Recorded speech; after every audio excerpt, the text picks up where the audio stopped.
Hello. Oh, hi. I meant starting. My bad. My bad. I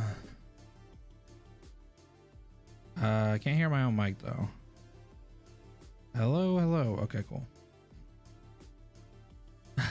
Yeah, morning. Good afternoon, good evening. It's starting, not ending. I am very professional, good streamer.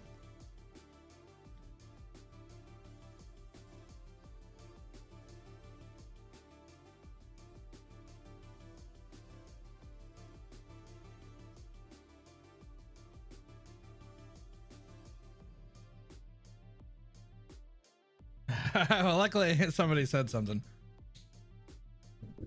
Am I a good streamer? Yes, I am a good streamer. Yeah. Yo, I'm doing okay. How are you? Just got done eating my spaghetti. Some dinner.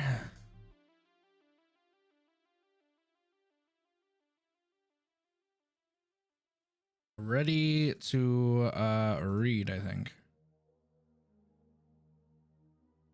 Oh, we just got meteor. I've been farming BI6 for the last hour.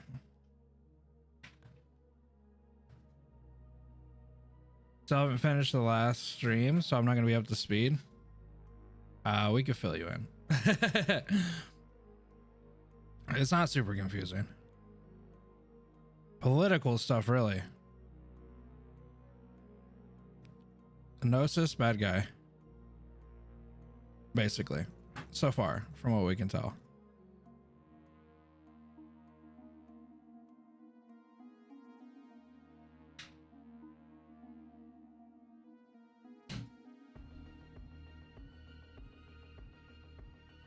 I can almost eat too the passenger I got yesterday. Well, you're making quick work. Saying hi and hit the hay. Well, I appreciate it, Merwin.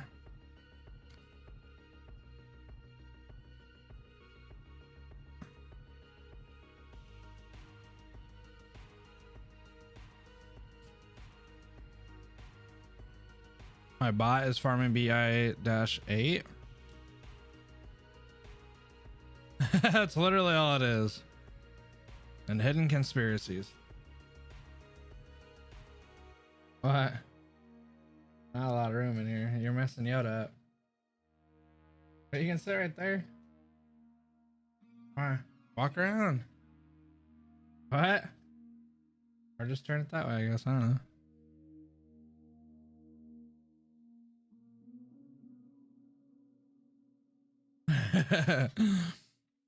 Are we going to do chapter 7 tonight? No, we're gonna finish well, I don't say finish, but we're gonna try to finish break the ice. Yeah, I enjoyed the invoices as well. Bye.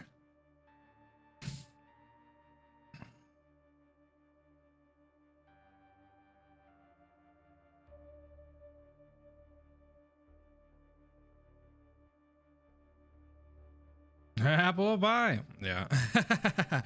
Okay, let's switch over to DS and I'll go ahead and put the audio on. Not task manager, I'm on the wrong thing.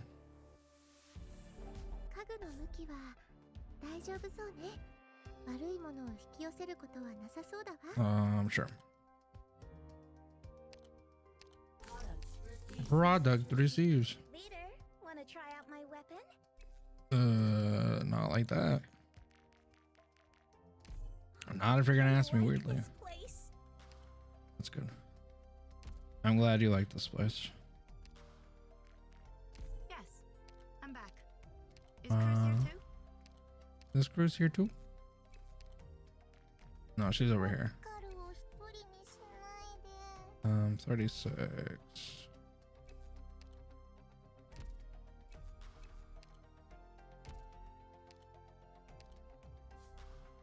Hello, boss. Red again? They're fine. There's only a couple of them now. Hardly anybody's red. In comparison to what we started with anyway. So We chilling. He's on low morale. What do you mean? Who? Oh. Suppose there's a couple of them that are pretty close. I guess I could do this.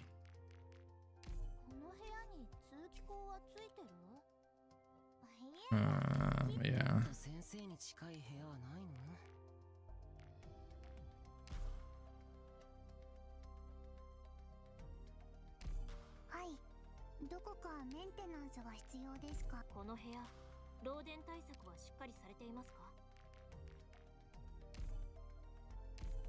Oh, it tells you now if it takes it out. Takes them out of somewhere though. That's pretty cool.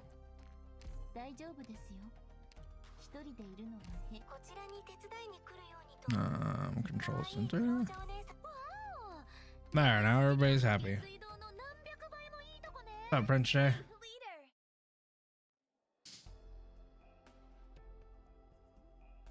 Should probably check their base skill before assigning them. Yeah, probably, but I just let them go, if I'm being honest. Hey Zach, I recommend you level 30 all your 2 and 1 skill operators for easy base skills.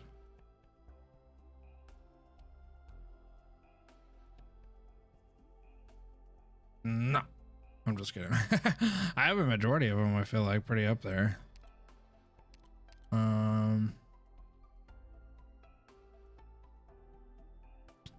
I don't think there's too many 3 stars that I don't have. These guys right here, Orchard Plume and Catapult, are the only 3 stars that I don't have E1. Oh, and then I guess Rangers. You do your lawn. What time is it there? You be doing your lawn.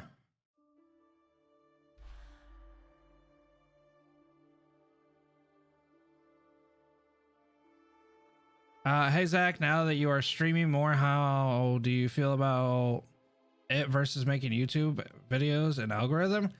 I don't know, man. I've been experimenting a little bit with streaming, obviously, in general. I feel like streaming on the channel has been pretty successful. I think it's actually pushed towards like subs. It's pushed towards like stuff getting pushed out, because even whenever the streams are like done, I guess that still pushes it out, so people are still watching it after the fact. So that's really cool. Obviously the subs are way quicker, I guess I would say, because it's like interactive, so we're like one-on-one. Other than that, I haven't really seen it like ruin anything else. Like my other Arknights stuff still gets pushed out. That was a big worry that I had, is that it would like kind of ruin my other stuff. Zach and chilling. Yeah, we're chilling for a second. I gotta get ready to read. But as far as like mixing around with the algorithm, so I've been doing like other stuff a little bit, trying to, I guess, I don't want to say branch out, but experimenting with like Punishing Raven, Aether Gazer. We did a Honkai stream the other day. I do feel like that stuff is actually kind of, I hate to say negatively impacting the channel, because like it obviously hits a different like side of the audience and stuff like that. But in a way it kind of does, like, because obviously those don't do as well, because like Arknights is kind of the main thing, and then they just don't tend to be pushed out as much. And obviously people who will watch my channel routinely don't really care about some of those games. Now some people play Punishing Raven, some people play Honkai, but not enough like care about both, I guess, from what I've been able to see. So long story short, I don't know what I'm going to do 100%. I'm actually pretty much leaning towards just doing primarily Arknights, and then if something's like cool enough. Yeah, we'll see. The problem with YouTube though is like Arknights has a super strong core fan base, but even if you start like kind of tampering with things a little bit and you start doing other stuff, some of your other stuff will actually be pushed. Like not as much. Farming and watching your live, yo, what's up? So at least that's just from what I've noticed. I'm sure like the bigger I get, I guess it'll be less noticeable, but like where I'm at now, it almost just makes more sense to just stay on Arknights and do that stuff, which I've never like, I'm not like burned out or anything, so I don't mind it. I really like Arknights actually. I was afraid that I'd eventually get burned out, but honestly, even reading the stories is fun. Like this event story, like I kind of want to know what's going on more. Yeah, 100%, especially like with the anime and all that stuff gearing up, and Infield. I'm sure Infield will be a really cool game.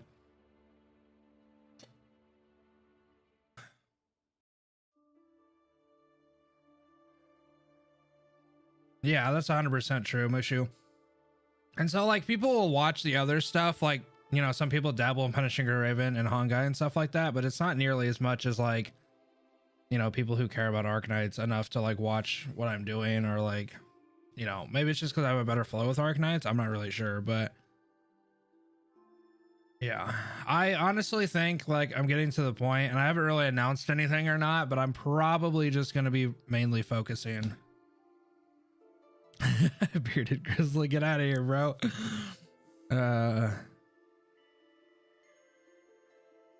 How do you balance making videos and streaming? When you stream, do you just keep it up and consider a video upload? So there used to be like two thoughts to that. There used to be the whole like unlisted and make a playlist, so then people, if they check out your channel, they can actually watch the video, but it doesn't like go on your feed, I guess, if that makes sense.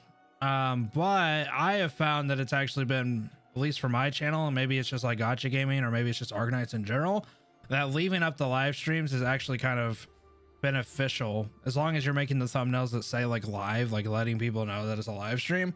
Like I actually have a lot of people that are watching back the live streams for a pretty good amount of time, and maybe that's a change to the way YouTube decided to take in live streams. I do wish, because like on mobile, so on mobile you can actually filter by videos, live streams, and shorts when you're on their main dash page, but you can't do that on the desktop. I hope that they can do that. So if somebody's just like a video watcher, like they just like to watch the VODs that I produce, but they don't really care about like the 3 or 4 hour stories and stuff like that, which I totally understand, then they can just filter it however they want. I think you can still kind of do that, but I don't know. From what I've been able to see, from what I've been experimenting, as long as you're kind of making a good collaboration between your streams and your videos, and it's kind of on a similar genre or game, depending on how you want to do it, it's worked out pretty well. Now, I don't know.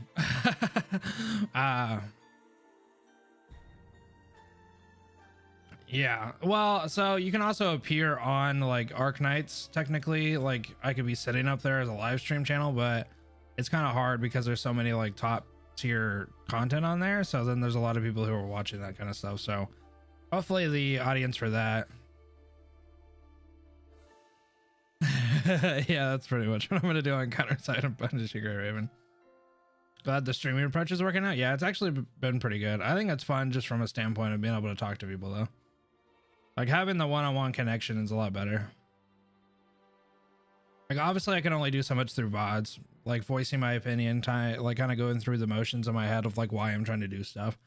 However, I kind of I don't know if you're asking because like you're wondering, or you're just kind of wondering what I'm doing, I guess, but I would recommend not always cutting things from the streams. I know it's pretty easy to do. You can do that as well, but making like additional content. Like that's why I try to do the recaps and stuff like that instead of just uploading like pieces of the story. Because I think whoever's watching VODs are probably just like, okay, let me know the gist of what you think about this chapter. And then if I think it's cool enough or I care enough, I'll watch the story content. At least that's my thought. I don't know if it actually goes to that, but anyway, where am I at? BI4? I think I read this. Yeah, Winter Mountain is coming. We read that. And then we got to read this, Through the Snow. So if you guys are tuning in, you didn't maybe see yesterday's or like last night's stream, we did do all the stages, but we're going to do the story tonight. So it's not really like a recommendation against it. It's just like on top of that. So I personally feel like there's a certain balance between streaming. So like having this connection of me talking to you guys and like having that one-on-one's really cool, but it's really disconnected for somebody who's watching a VOD because they're not like, that's kind of the appeal of live streams in my opinion, is having something directed towards you. And you're able to do that more or less with just videos. So if I do like a chapter review, I'm talking to the viewer. I'm talking to the person that's watching that video. I'm saying, hey guys, I like chapter 6 because of this. This is a cool thing. If you can do that while you're streaming, then hey, good, good to you. But I usually can't. I thought we did this one. Winter is coming. But maybe I'll try. I'll start it and we'll see. But honestly, it's just up to like however your system works and stuff like that. I think each community is different, and it could probably work both ways.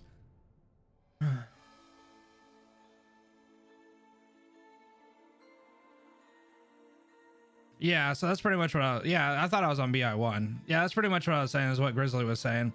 Basically, you want to have the interaction be for the audience that's currently experiencing that type of content. So for live streams, us sitting here chatting is really fun, but it's not as fun for somebody who's going to watch it tomorrow night. I mean, if they're just watching for me to read and they don't really care about like what the chat's doing, that's great, awesome.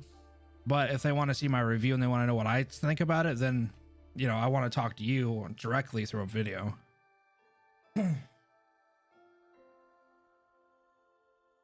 some people can do both. Some people can like, I mean, sometimes I do that. Like when I do reaction stuff, sometimes I'll sit there and I'll do like the introduction and the outro and intro to the video, and I'll do it that way because it's just going to be kind of, my reaction is going to be the same no matter what. So then I put the intro in there, but I try not to do that. So anyway, I ate spaghetti, so I'm gonna burp a lot. BI4. Actually, I'm gonna check out this one just to make sure. I think I'll be able to tell from the very beginning, because this is essentially when, yeah, this is right before the train crash, right? Yeah, okay, so this is basically before the train explodes.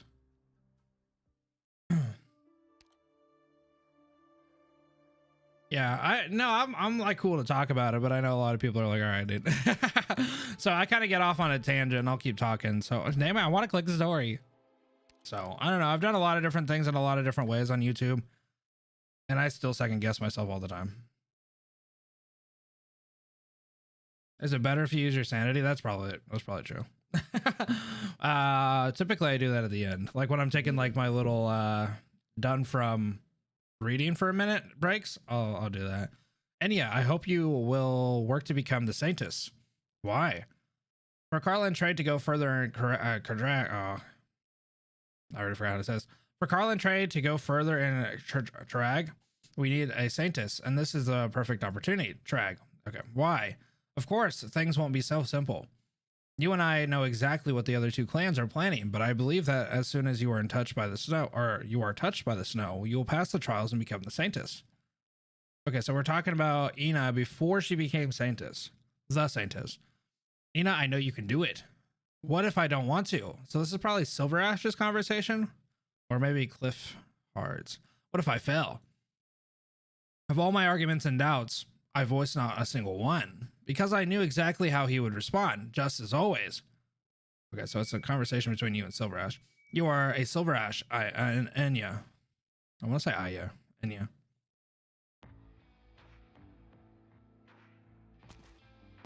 I meant BI. Because you're going to read for hours? Yeah, I'm probably going to read for hours. Oh, because my sanity's full. I get what you mean.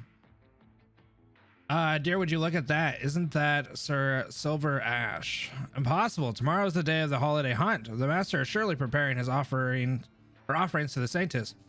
So why would he be patrolling his territory so early in the morning? Wait, that really is Sir Silverash. I guess.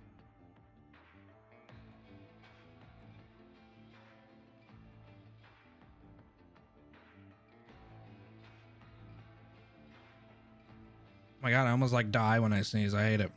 I heard it used to be forbidden to ride a burden beast to Mount Carlin, especially those seeking an audience with the sanctis. They have to keep their palms together, eyes on the ground, head bowed in prayer for the moment they left home. Oh my god, how do you even see where you're going? Look at the master now. Does he intend to follow the old tradition? Yeah, I've heard of that tradition before, but the master, even someone of his status, intends to walk up the mountain one step at a time with his head bowed. What are you talking about? The master is also a child of the goddess.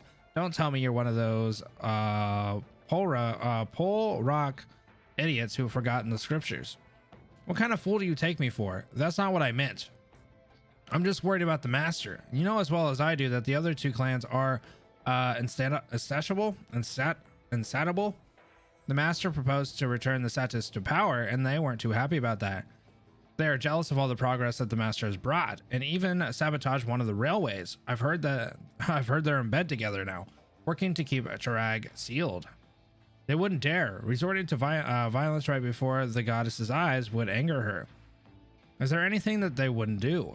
Today, the master is walking towards through the streets unarmed. Tomorrow, the three clans will be sending their forces up to the mountains to hunt. What kind of blasphemy could they possibly commit?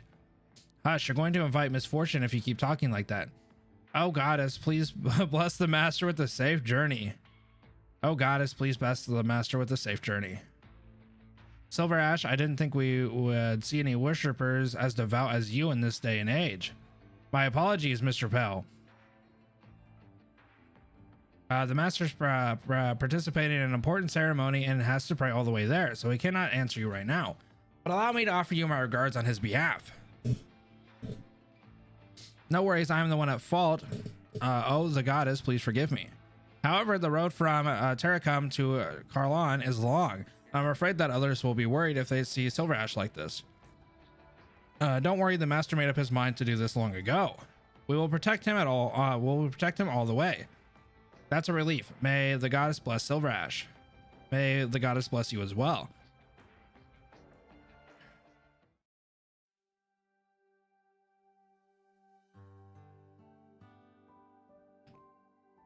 It always feels like the beasts start panicking before the hunt even begins. You can tell how the beasts are behaving just from looking out the window, from the shifting of the snow. That being said, make sure you watch your feet tomorrow on the day of the holiday hunt. The Great Elder is there, or here. I hate that. I have plenty of things to watch out for as it is.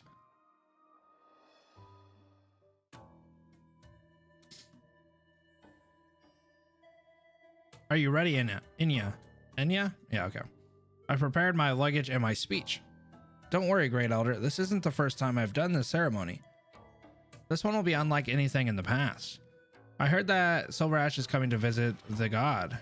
It's good that he's willing to show piety at a time like this. Silverash also has ordered a number of idols from the Vine Bear Court not long ago and enshrined them in places that lack them. Did Silverash really become so religious overnight? Sanctis, whether or not his devotion is true or it is for her to judge, it is not our place. But even those ignorant of the goddess will be converted and pray to her after seeing a majestic aurora. Looking at things this way, to become devout overnight is actually a manifestation of her power. Regardless of Silverash's motivations, his conduct is beyond reproach. As long as he uploads the faith with his actions, there's nothing for you to be concerned about, Sanctis.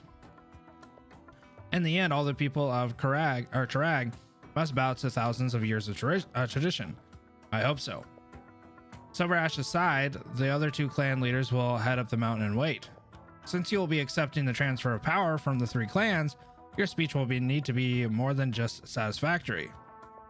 Whether during the holiday hunt or the ceremony itself, if you just seem to display any sort of bias towards the three clans, people will immediately interpret that as a sign that a clan has gained or lost power. I understand the significance of the bell that I hold, and I have thought exclusively about how to wield it. There's just one more thing. The hunting longbow. Please allow me to use it. Enya, you are familiar with the records of previous saintesses, and should know that the sanctis is not required to personally join the hunt. Were you planning to use this longbow at the ceremony initiating the holiday hunt? Although the sanctis is not required to personally join the hunt, it is not an affront to the goddess if she does so. This has been the tradition in the Vine Bear Court for thousands of years. You must not discard your status, Sanctis. The Sanctis must accept the offering of the three clans and on behalf of the goddess, bestowing upon food beyond the goddess's children in her place during the ceremony. What would it mean if the Sanctis hunted the prey with her own hands? Besides, this isn't some sort of safari for your amusement. You're right, in thousands of years there has never been a precedent for the three clans to concede power to the Vine Bear Court. You got a point. The transfer of the power was originally meant to be a peacekeeping measure, but these days turmoil wells beneath Mount Carlin, and the land meant to be handed to the Sanctis is being senselessly torn apart. As if they're not afraid to blaspheme the goddess. The goddess's children need the Sanctis to appease her anger and show her that the, oh my god, what are these words? Pious hearts and the people of Trag have not changed for thousands of years. Maybe what the goddess needs is a sanctis who will convey her wrath. Don't invite ill omens within the temple. Oh, you got a little, you got a little hard on that. In addition, those who toil with power and those who idle will suffer.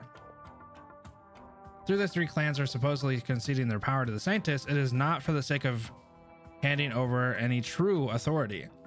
But in order to maintain the faith standing, I cannot simply wait for the bounties of the three clans. I'm not trying to portray them as incompetent, but rather leading by example. If maintaining the faith's standing is what you care about, then it is impossible to speak of change.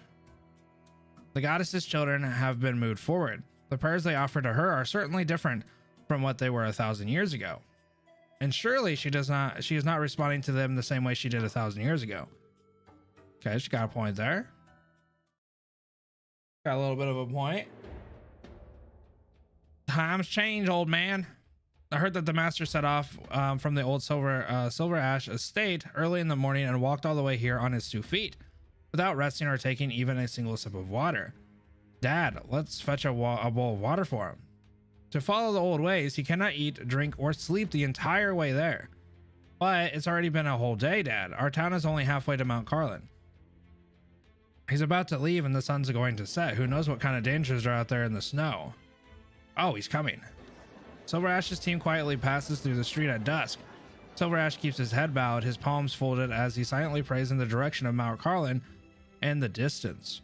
Those who hear his footsteps speak out from the windows curiously leave their doorways or stand on both sides of the street.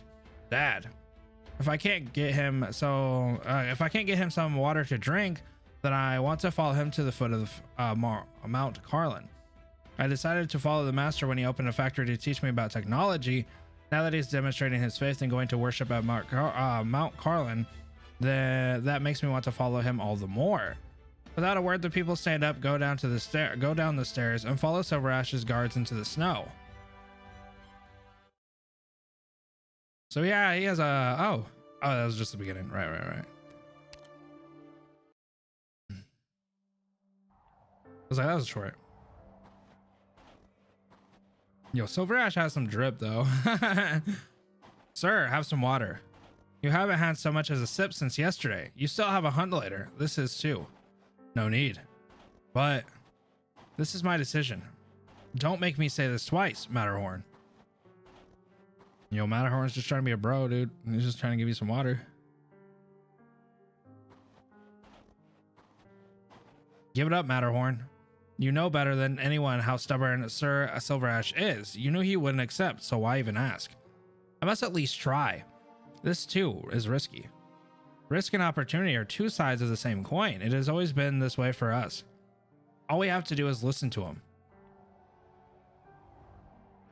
Phew. It's cold. The snowstorm is getting stronger, isn't it? Divine colonoscopy? I hope not. I hope he's just chilling. He's taking too long. What a showy guy. He must what a showy guy he must be to have the other. What the hell is this? What a showy guy he must be to have the other two clans wait for him. Okay, I see. He's walking all the way here. That's not so bad if you ask me. What a surprise. You are commending him. For what I heard, Silverash is enjoying quite the celebrity status on his way here. Arktos, you best be careful. Give him a few more days and the goddess' most devout follower will be Silverash instead of you. Enough of your jabs, Rotatos. I don't trust Silverash, but if he does the right thing, who am I to argue? Now, if you brought me here just to say this, you'll have to excuse me. I don't have so much free time on my hands, Arktos. I just wanted to remind you. Remind me? There's nothing I need you, of all people, to remind me of. Are you sure about that? Arktos, bickering at each other isn't going to help either of us. Given the circumstances, our family have the strongest ties. I'm not the one who's bickering, Ratos. I don't like how you and Silverash are always beating around the bush. I care about actions and nothing else. You care about actions. Perfect then. Let's talk about the explosion 2 days ago. What? Are you going to tell me that that was the Browntails doing? I'm not falling for that. That's not your style. Or are you trying to say you know who's behind it? Well, she does know that. What if I tell you I really do? You're not kidding. Definitely not. Why don't you take a guess who gave us a helping hand? Yeah, just guess who did it.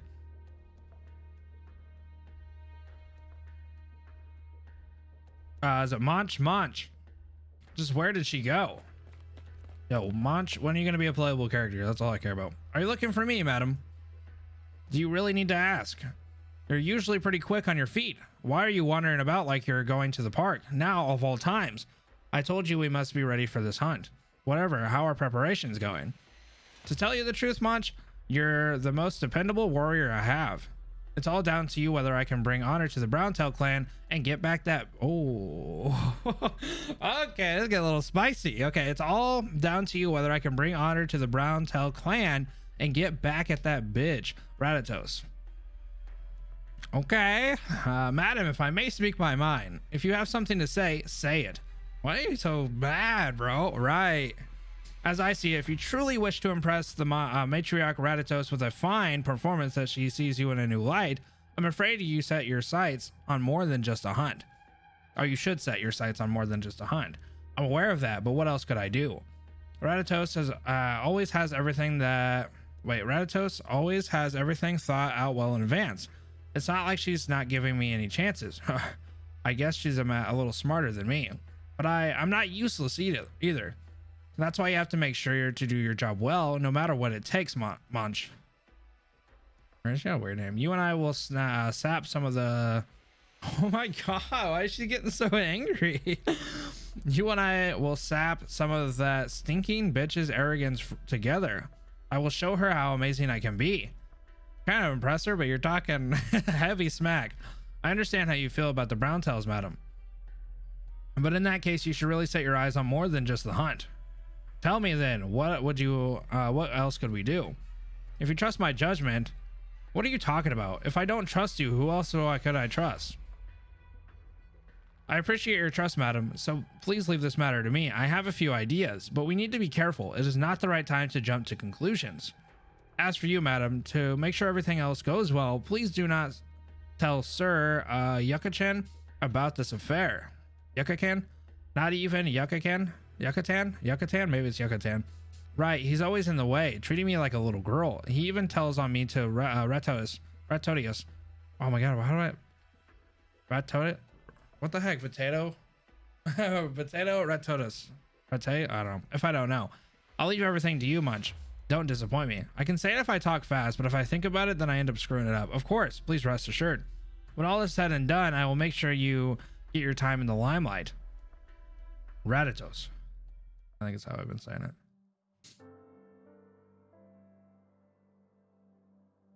Like every time that I question anything that I do,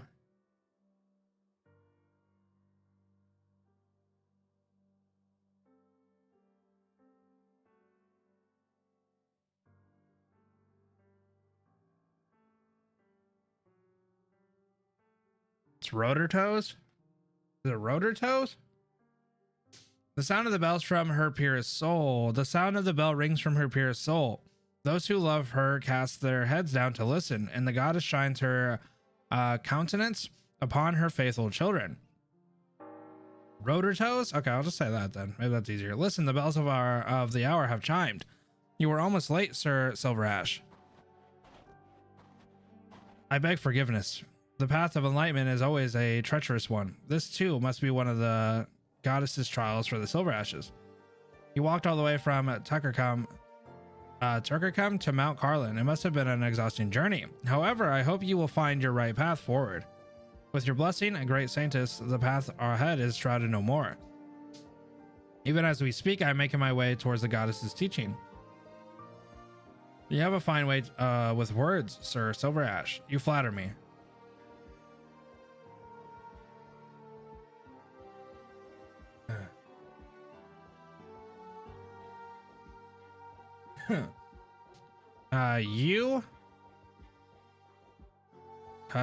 You cousin Cuz. Well, how do you say the first part of that, cuz? Kuzan? Kuzatan? Yukuzatan? Yukuzatan? Maybe that's how you say it. Yukuzatan?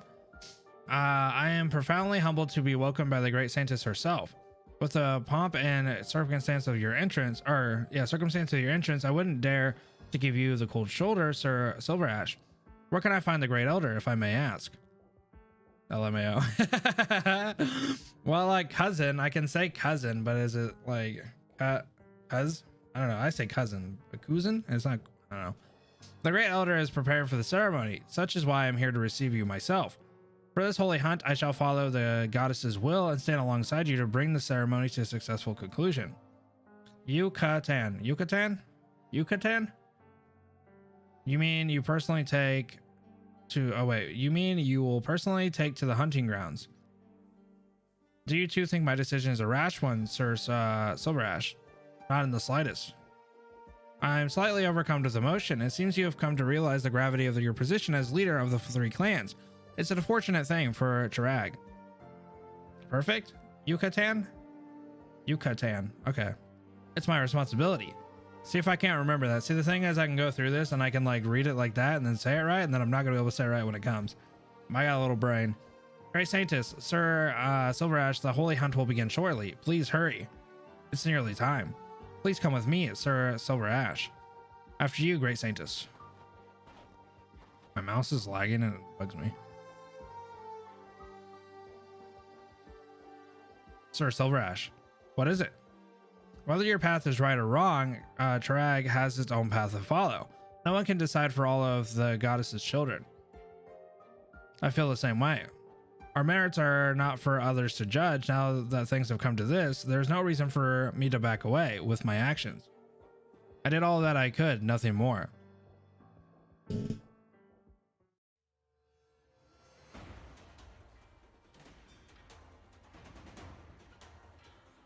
By the goddess, I, as Sanctus, hereby declare, I shall lead Chirag's finest warriors to find and lay waste to all the Chagaga. I'm not gonna be able to say the name. Hiding in the mountains, so that Chirag may have peace. By the goddess, I, our Arktos, as always, will lead my warriors of the house of Palo Rock, following the Sanctus in her quest to find all the Chogaga hiding in the mountains, and to bring back the most magnificent prey. By the god, or by the goddess, I, Rodertos, as always, will lead my warriors of the house of Browntail, following the Sanctus in her quest to bring or to hunt down all the Chagaga in the hiding in the mountains, and to bring back the most exquisite prey. By the goddess, I, Silverash, as always, will lead my warriors of the house of Silverash, following Sanctus in her quest to suppress all the Chagaga hiding in the mountains, and to bring back the most ferocious prey. May by the may our faith reach the goddess, and may prosperity reach Chirag. Rodertail, Rodertoes. May our faith reach the goddess, and may prosperity reach Chirag. May our faith reach the goddess, and may prosperity reach Chirag. Okay. Okay. Okay. Everybody says it. Everyone, please check your equipment. Let the hunt begin. Hey, they're gonna say it all. Okay, so the tutorial doesn't have any story. Cool. Okay, we're actually progressing pretty well.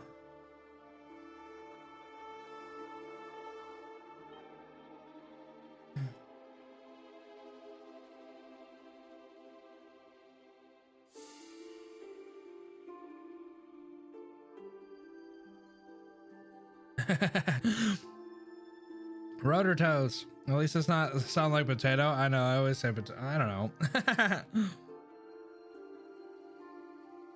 Okay, I thought somebody said that the Pel Rock thing was how somebody says it. Rotortos. Rotortus? I don't know. I just say it.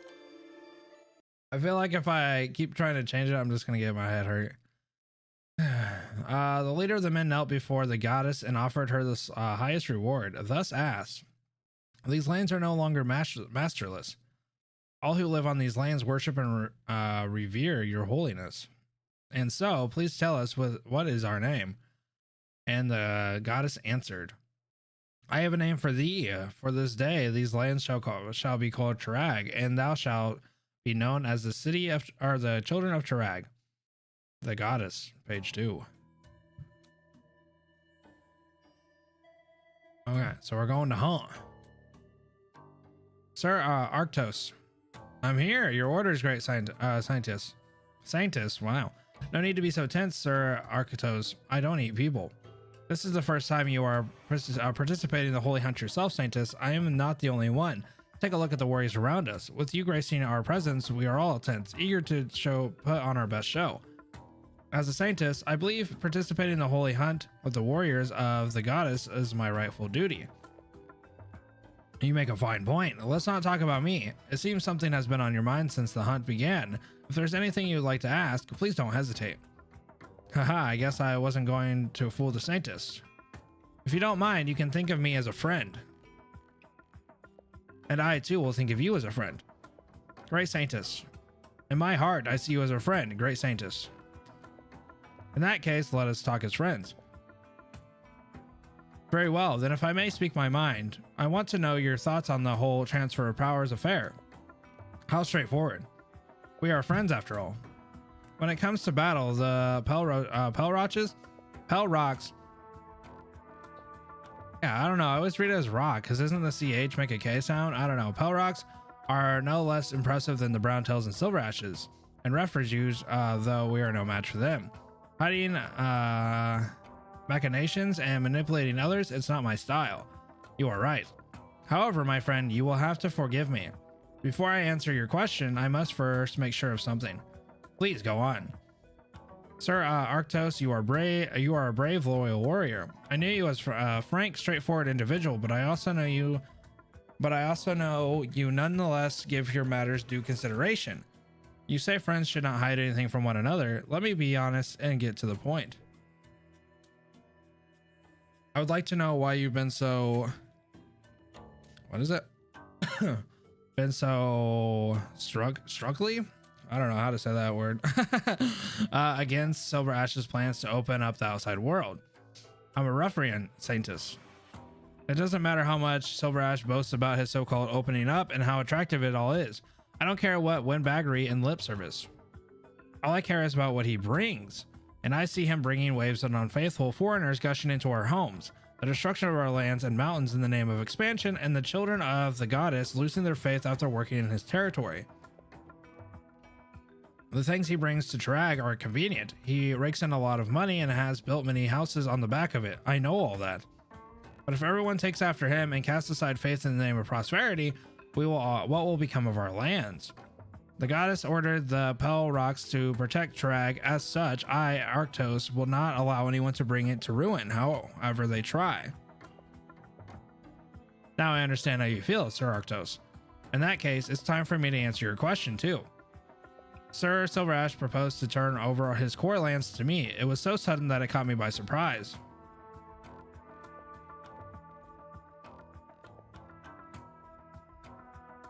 Sa'Cheli? Oh. So you didn't know beforehand. Indeed, I never expected him to make such a suggestion. But I don't claim to know to understand Sir Silverash's thought process and how he arrived at the idea of turning all powers to me. However, if we look at the outcome, I don't think this is a bad turn of events. You mean, at the Vinebear Court, I watched the masses pray to the goddess day in and day out. There's one thing that I understand better than Sir Silverash, and that's the fact that Chirag has not yet lost its faith. I suppose now that the decision has been made, whatever happens from here won't be so easily influenced by any one person. The unexpected always comes to pass, no? If Sir Silverash hasn't thought of this before, then I must have thought too highly of him. Fine, whatever the case for everything else, I trust your word on this. To tell you the truth, great Sanctis, until you just spoke, this conversation made me feel as though I had been talking to someone entirely other than the Sanctis. I guess I must be overthinking it. I'm saddened to hear how you feel about our conversation, but I will never deny that Silverash is my name too. However, when I became the Sanctis, I separated from the Spectre world. It was the same Sir Silverash who stripped my name of meaning. Great sanctis. Oh my god, there's a bear up here. We can't hold the beast back any longer, huh? All hands, get ready to hunt.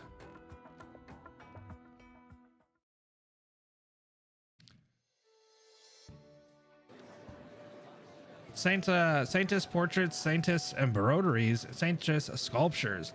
The symbol of the Chirag faith. What are you waiting for? Bring the goddess's blessing home with you. What a huge crowd. I wonder how things are going with Sharp. Yeah, what's going on with Sharp? Hey! Indescribable shrieking. Your hands so cold. Attacks reflexively. I'm gonna do this shrieking. That one just makes me like laugh. Wow, that gave me a jump. What are you spacing out for? You've been standing there not moving an inch. Imagine. Wow. Oh god. Oh, did that scare you? I'm fine. Scared me shitless. Wow, yeah, it scared me shitless. Aha, you seem fine to me. What are you looking at? Did you catch the holy hunt ceremony? Even the saintess is joining the hunt this time. Everyone here has been looking forward to it. How did the ceremony come about? You don't seem all excited to me. Anything fun you recommend? Let's learn more about the ceremony. From what I heard, the Vinebearer Court found in the scripts a couple centuries ago that this was the day the goddess first appeared to us, and they made the Chirag's biggest festival. As for what to do during the ceremony, you see how most people are just enjoying the festivities. There we go. That's a word. The saintess has one other thing to do though. She has to cleanse the Taraga loot obtained during the holy hunt. And the specifics of that process you'll find out later. He is manly. Come, let me show you around. We're the manliest man. This season, every year, the devout who teach and study at the academy come back to the Vinebearer Court. I always say Vinebearer Court to preach or to give lessons about the goddess. Let's have a listen. A millennium ago, our forebears angered the goddess. She vowed to never again protect Chirag, and a harsh winter befell our lands.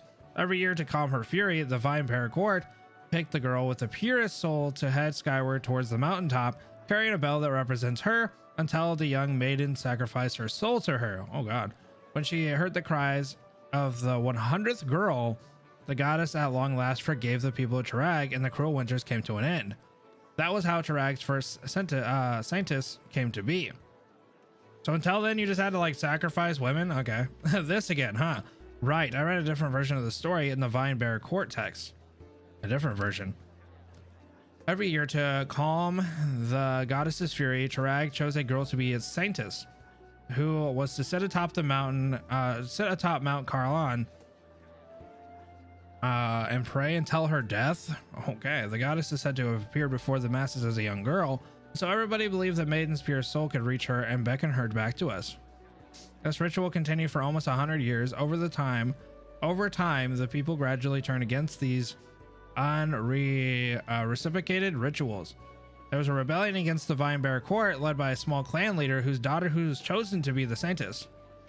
Many of the Vinebearer Court's buildings were leveled, and many of its texts kept since ancient times were destroyed. Ever since, the Vinebearer Court's understanding of its past has been wildly off the mark. And the most dramatic thing about this turn of events is that the sanctis still climbed to the top of the Mount Carlin, Carlin that year, and the goddess regained her strength after a centuries-long slumber. Hearing the prayers of the sanctis, she awakened. The signs of her awakening was so obvious that the people immediately noticed. The resistance against the Vinebearer Court came to a close just like that. Yeah, I can hear him stomping quite a bit. Sounds a lot more realistic. Sounds like something you saw with your own eyes.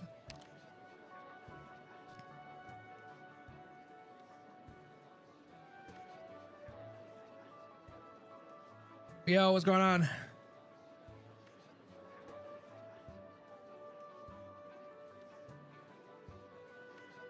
What do I think of the ENVA? I think it's pretty good. I like pretty much most of them. There's a couple of them I just feel like I have to get used to. would say that they're mostly good.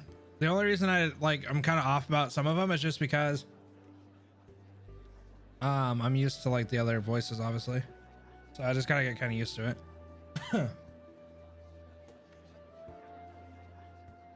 No, not at all. I only came to the scripture at the court by chance. It might be a record left behind by someone who was actually there, and I also might be nothing more than pure nonsense. After all, Sharag's snow mounts are known to swallow men whole. Oh, my nose is running for some reason. Sir, a large group of beasts have been spotted up ahead. These beasts are unusually brutal. They're attacking our soldiers at the front right now. They're just beasts. There's nothing to be afraid of. All of you, stay here and protect the sanctis. Keep your formation and do not panic. Valitus, you stay here too.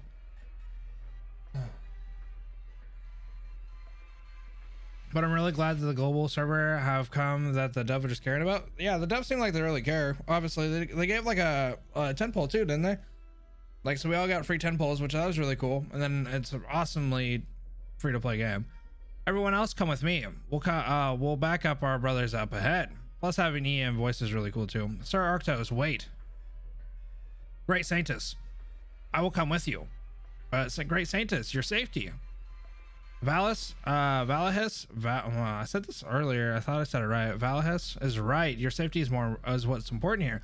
Please wait for us here. The Pelrock warriors will protect you. Wait up, Arctos. Rotortoes? What are you doing here? I thought the Brown Tails and the Silverashes were supposed to take their hunts elsewhere. The Silverashes have left already, but something doesn't seem quite right about all this. I was going to come give you a heads up before we split, but it looks like there's no need for that anymore. What do you mean by that? Yeah, what the heck's going on? What do you mean the unusual pack of beasts up ahead, Madam Rotortoes? Fine observation, Great Sanctus. I don't know the specifics, but I have a bad feeling about this. I only hope that no one is trying to pull anything funny during an occasion as dignified as the Holy Hunt, let alone putting on a show. Anyway, we should be more careful. For the first time ever, the Sanctus is personally gracing us with her presence during a hunt. Well, this would be the time to be doing some weird stuff, huh? You're exaggerating things, Madam Rototos. You have a point though. Since I am here, I must stand alongside our brave warriors instead of cowering in the face of danger. Please, the situation is urgent. Let us talk on the way. Well then. How fortunate is Trag that you feel this way, Great Sanctus. I won't stop you. Valis, lead the way. Yes, sir. Why aren't you here yet, Munch? The Sanctus doesn't personally join the Holy Hunt every day. We have to seize the opportunity to take care of as many beasts in front of her as we can. But what if we hurt the Sanctus by accident?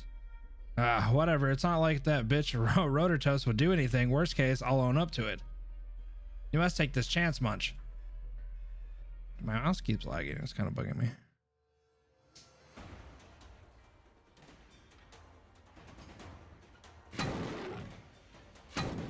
Damn. Beat him up. How can these beasts be so fearless? This definitely isn't normal. Here I thought the beasts in the mountains would be scared stiff with the Sanctus joining us. Looks like things aren't that simple. Guess the Sanctus isn't really all that. Yo, what the heck? Watch your mouth. The Sanctus isn't for you to discuss so nonchalantly. Think about what will happen if Sir Arctos catches you complaining. Fine, I get it. He'll chew me out if he heard. I think he'd do a little bit more than chew you out. As long as you know, wait, watch out behind. Oh, this guy's dead. Get down! Munch? A silver arc of light pierces the raging snowstorm before the beast is able to let out its chilling cry. With the beast's icy fang mere inches away, its warm, sinking blood is splattered all over the warrior's face. Slowly, the Trag Sanctus sets her hand down from the bowstring as she walks towards the source of the commotion. Just as the text describes, she is accompanied by both Browntail and Pelrock fighters. She is the goddess's Vicar on Terra. She is the goddess's supreme emissary on the mountaintop. The girl walks forward. Even the snowfall comes to a halt in her presence. Are you hurt? The Sanctus. Yeah, the chick that you were just talking shit about. The danger is yet to pass. Stand up, young warrior. Warriors of the goddess, raise your weapons. Join me in fending off these beasts and completing the challenges posted to us by the goddess. Yes, for the sanctis. For the sanctis. Yeah, that's what I thought, punk. Dude over here talking smack and just got saved. Smack talker. Okay, so we need to do, that was before. I think this is after. Okay, it is. All the preparations in place. Yes. Yeah, give her a sniper altar. That'd be cool. Sir Gnosis, may I ask you a question? Now, this is rare. This might be the first time you've asked me anything. Go ahead. If I may be so bold, I'm afraid that the Browntails might get caught up in the investigation that follows if we go through with our plan. I'm just worried that now that you and the Browntails have formed an alliance, wouldn't it be detrimental to your plan if anything should happen to the Browntails? I've considered that, but it doesn't matter. What comes of the Browntails isn't important. This is a rare opportunity, and I do not want it to go to waste. At the same time, I hope you'll know to save your own skin. Should worse come to pass, you shouldn't think about the Browntails. I know Silverash, if your testimony is useful to him, he won't harm you, at least for the time being. When the time comes, I will send men to assure your safety. Sir Gnosis, what's the matter? If you are having any second thoughts, we can bring others to execute this plan in your stead. No, please let me do it. Whatever your orders, Sir Gnosis. Your wish is my command. Oh, I just want to know what these two are scheming, bro. Like, what the hell's going on in Gnosis? We've taken care of all the beasts now. Some of the youngins got a few scratches here and there, nothing major at all. It's all thanks to you, Great Sanctis. Oh, you changed your attitude real quick, huh? I haven't done anything. Or rather, all of you have admirably demonstrated your courage in battle. I'm sure the goddess is proud of you all, her soldiers. You flatter us. Great Sanctis. You're the one from earlier. Right, it's me. Thank you for saving my life just now. Great Sanctis, that's far too risky. Nonetheless, I have to thank you for saving this runt. We're all children of the goddess, and it's only natural for me to save one of my own. Great Sanctis. That was truly a fine shot. I didn't know you were such a capable archer. The Sanctis must be able to protect the people of the I always want to say Shadow Realm. Snow Realm. This is hardly worth mentioning. You're too humble. With your shot just now, your marksmanship must definitely rival that of the Trag's finest archers. I'm in for a ride? Oh, okay. I hope so. Great Sanctis. Sir Arktos. Madam Rodertos. This is bad. What are you babbling about? How is any of this bad? You're one of the Silverashes. What's the matter? Don't tell me you were ambushed by beasts and Silverash is looking for our help. No, not beasts. Then what is it? Out with it. Yo, good evening, Extended Magazine. Yes. Sir, Silverash was ambushed by an assassin. Ooh. What did you just say? Silverash was ambushed? Somebody so bold to make a move on him during the Holy Hunt? Half of you stay here to protect the Sanctis. Stay alert. The rest of you, come with me. Wait, Arktos, are you out of your mind? What are you doing? Are you going to his aid before we even mention whether Silverash really needs it or not? Considering the circumstances, have you really thought it through? There's nothing to think through, Rodertos. I know what you are thinking, but it doesn't matter to me one bit whether Silverash is really turning over a new leaf or just putting on a show. I, Arktos, won't permit anyone to make trouble during the Holy Hunt. Generation after generation, my family has sworn to defend Tarag, and that includes the integrity of the Holy Hunt. At least this guy's like a huge man of his honor, right? Can't keep your cool, can you? Whatever. The phone's going crazy. Can't keep her cool, can you? Whatever. Let's see where this kindness of yours will get us. Silverash. Wait. Sir Silverash, you're bleeding. Are you hurt? I'm fine. No need to panic. But you're injured. It's nothing major. Fine stealth techniques. You caught me unaware, though I suppose it was careless of me to assure no one would make trouble during the Holy Hunt. It has to be like Gnosis, right? What's the matter? Not going to show yourself? If you had the courage to do this on such an occasion, surely you knew what a great disrespect it was to the goddess. Come now, did you not consider this? You can stop taunting me. Oh, it's Munch. Oh no. If I'm brave enough to do this, of course I'd have considered the consequences. Silverash, if I don't make it out of these hunting grounds today, you're coming down with me. Looks like you were truly determined. That goes without saying. Silverash, you act like a devout follower, but you don't have the slightest, you don't have even the tiniest bit of veneration for the goddess. All of us can see the damage you brought to Chirag. It's not often that someone says as much to me outright. There aren't many that there aren't that many in Chirag who bear such a great grudge against me these days after all. Or Munch, yeah, I guess it's her. For you to criticize me like that, I must have done something to harm your prophets, or perhaps you are truly a devout, even radical follower. Now, which is it? Do you think I'd just tell you? Sir Silverash, watch out. Out of my way. Regrettable. You had those berserk beasts prepared in advance, didn't you? I don't have many guards accompanying me during the holy hunt, and it's indeed a good chance to strike while they are preoccupied. And yet, it looks like you've wasted your one chance. Are you mocking me? You're hurt. It doesn't matter how lightly you make out your injuries. You can't fool me. Your movement is starting to get sluggish, isn't it? I just have to land one more hit, and despite the circumstances, now that we're facing off in the open, how confident are you in landing a fatal shot? Let's find out, shall we? He's gonna catch it. Oh, we're deflected with this cane. Yeah, that's kind of funny though. Imagine trying to do it. What's going on, Theo? Damn it, you can block arrows with that cane? No, he's pretty quick. Are you screwing with me? Please don't get the wrong idea. It is not my intention to look down on you. You came well prepared and you have an excellent plan. However, all plans must face be put into motion, and they rarely survive contact with the enemy. My hope is that everything can be solved by diplomacy, but one of my companions processes exactly that level of violence. To her, I understand violent people very well.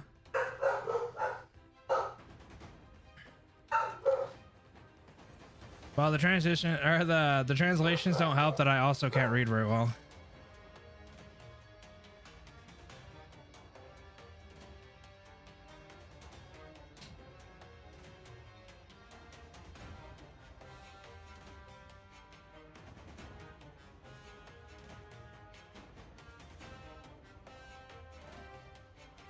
Sorry about that. I had to close my door. My doggy sees people outside and they don't like people. Well, I shouldn't say it that way, but they like barking at people. What are you talking about? Still not showing your true face, or am I mistaken?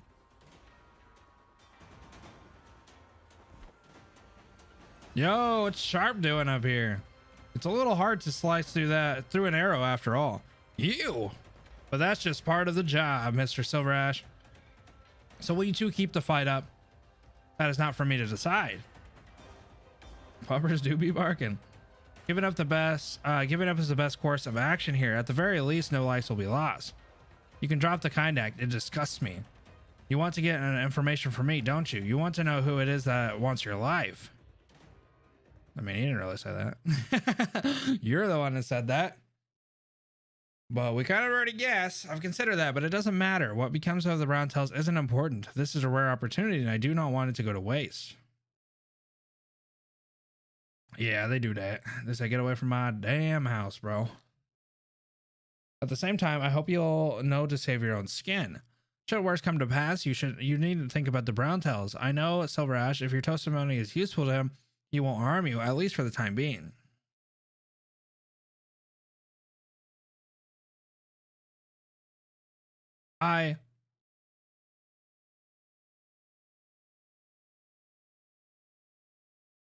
Munch, where'd you go? Come help take a look at my plan. This one will show Rototoast for sure. Oh, Munch, I know you had my back. Everyone's always calling me dumb. Haha, they think I don't know.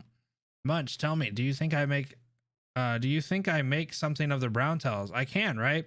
Right? Yep, I knew you wouldn't lie to me. Munch.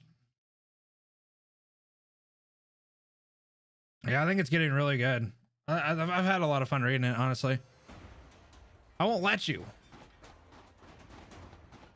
Like, it has a really good balance of like political stuff and also just talking about like some pretty heavy topics actually. Her movement and also having like kind of like an underlining, you don't really know who's doing what. I mean, we're getting to the point now where I'm starting to get an idea of like who it is, but I also don't feel very confident. Yo, what's going on? Mame. Is it Mame or Meme? Her movement is swift as always, as though she is leaping across a river, as though she's leaping off of a tree. Leaping? It's an instant. Her black figure springs off the ground before falling and disappearing below the cliffs. She leapt off. Mame? Mame? Mamai? Mamai? Okay. Unexpected choice. You didn't stop her. That's not part of my mission. You don't seem so surprised either. There aren't many who can properly set up the pieces on the hunting grounds. If we search for evidence, we're bound to find some. Of course, having a witness would have saved us some trouble, though whether the witness is alive or dead doesn't actually matter all that much. Oh, God. Your underlings are absent. Perhaps they are tied up with the beast running amok. About that, please be sure to thank the doctor for me. Master, what's the situation? All taken care of. Some of our men are hurt, but nothing major. I just came with some news from Vice. Or Weiss? I was Wise, right. Sharp, what are you doing here? I'm on a mission. Doctor's orders. Did the doctor anticipate this? How did you know it was me? It's not that hard at all. I already told you, I'm very familiar with warriors who can break a deadlock. Silverash, are you all right? Where's the assassin? And he's off. Artos, I never expected to see you here. Perhaps this is a portent of the Silver Ashes and Palrock's finally burying the hatchet. I'm here, but that's got nothing to do with you. I'm only here to flush out the underhanded lowlife who dared to disrupt the goddess's grand ceremony. They will pay for this. You are truly the goddess's most faithful follower, Arctos. I'm afraid you came too late, though. What do you mean? You would never let an assassin go. Where are you hiding him? Wait, this cliff. Don't tell me. Exactly, Artos. My men will look for any traces of her. Let's continue our hunt. There's blood on the ground. Are you hurt? It's nothing major. Master, we must treat your wounds immediately. We must at least stop the bleeding. We're getting back to the hunt. I refuse to return. I refuse to ruin the goddess's ceremony.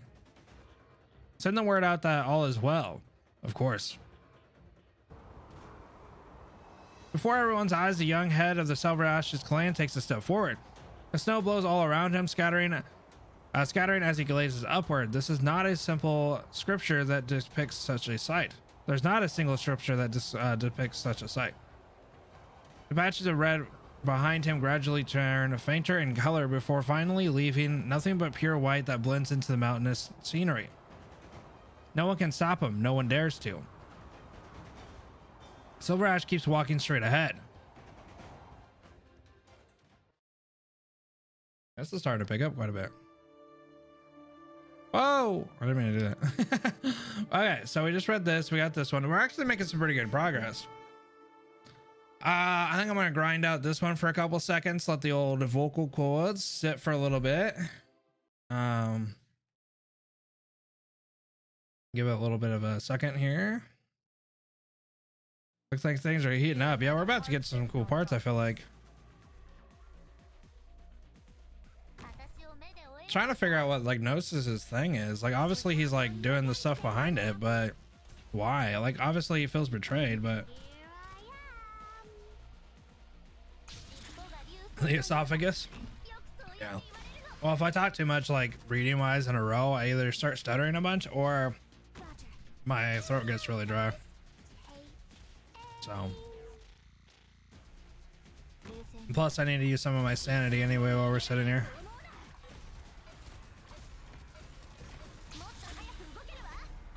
This is a pretty well written story though. I expected like the side story to be more like, I guess, side story. I mean, of course it doesn't have much to do with like the main continuity and all that stuff, but it's really cool to see like they have them fully fleshed out. I know what you're thinking. All right, Amiya, chill out.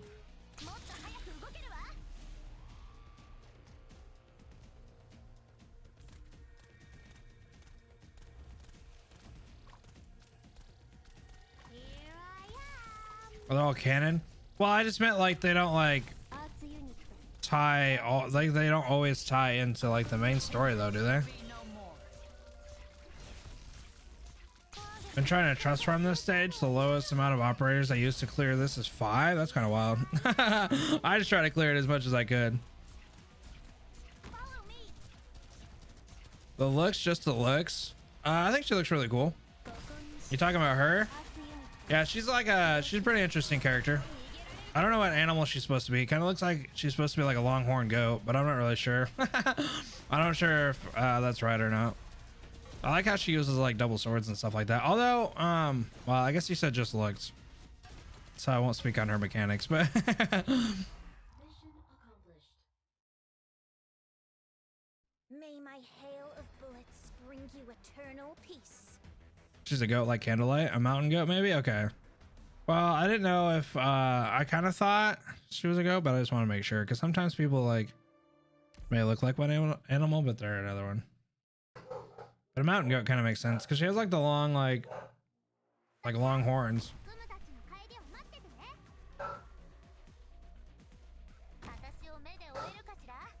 She's definitely squishier. Like once you get her kind of like stuck in a spot, like what I was doing kind of with my defenders and stuff like that, she's definitely a lot squishier.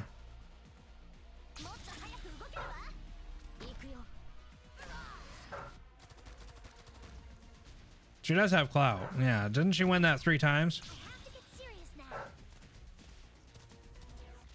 Yeah, that's kind of what I was thinking. Because like, isn't there a difference between like side stories and then like the intermission things? Because it's like those feel like way more in depth, and this one feels kind of like in that vein. Yeah, she won 3 in a row. Okay, I didn't know it was in a row, but I knew she won 3. Yeah, I don't know what the hardest boss for me. I guess I would have to say like the one that I faced the hardest was probably Free. But that wasn't really like him himself. It was more the mechanics of the CC7. So I guess I wouldn't say like him himself was hard. But like CC7 boss wise, I guess. But other than that, Blood Knight was pretty, I don't want to say hard, but surprising. Because like that was kind of like when I first started. Or like relatively new. I think I was only like 2 months in. So that was kind of a boss to start on, right? Blood Knight was just one of those things where like the gimmick. I didn't know that there was gimmicks to this game as far as like second phases. Like obviously I knew there was mechanic gimmicks, but I meant like second phases and stuff like that. I didn't know that bosses did that stuff.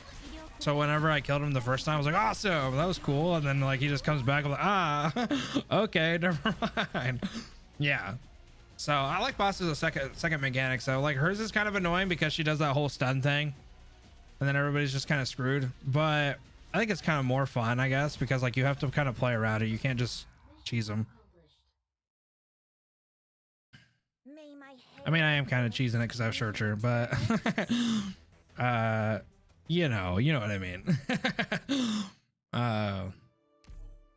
Yeah, this is fun. This is a fun one to kind of figure out too. The gimmick on this one I feel like is a little easier though. Like the freezing stuff definitely is kind of a hindrance towards your champs, but it's actually almost more of a hindrance towards like the enemies. Like I feel like it actually does more to the enemies than it really does to me on most stages. On this one it's not as apparent because I think only this is the spot that I really have anybody on. Yeah, I'd be cool to jump on the R6 thing, but I guess it's probably not gonna have a rerun.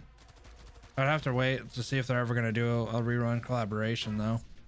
Has Arknights done a lot of collaborations? I know we're gearing up to like eventually, I guess, get the Capcom one. But have they done a lot of other ones in the past besides like R6?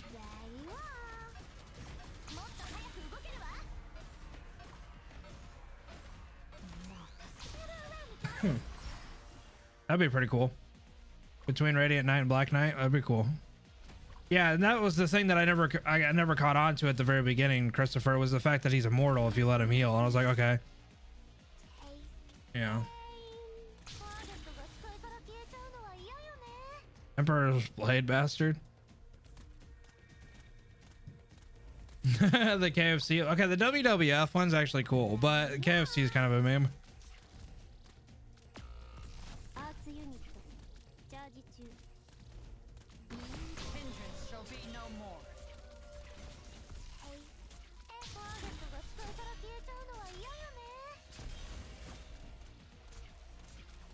Yeah, I'm pretty excited to see what Capcom's is gonna be. I mean, obviously we don't know, but Diversion. I'm pretty excited for where we're at in Arknights. I feel like we're at a really cool spot because we're gonna get IS2, and that's gonna be a lot of fun, especially for streaming. That's gonna be a lot of fun. But I'm really excited to see where like the content goes, because obviously we're just gonna get better and better stuff. Like I feel like Arknights is in a cool pace. Like it has a really good pace as far as like keeping up with CN enough. Doesn't feel like you're years out, and it also doesn't feel like you're like just now finding stuff out. So you have a little bit of time to save, and you also have a little bit of time to gear up for stuff. So it's pretty cool.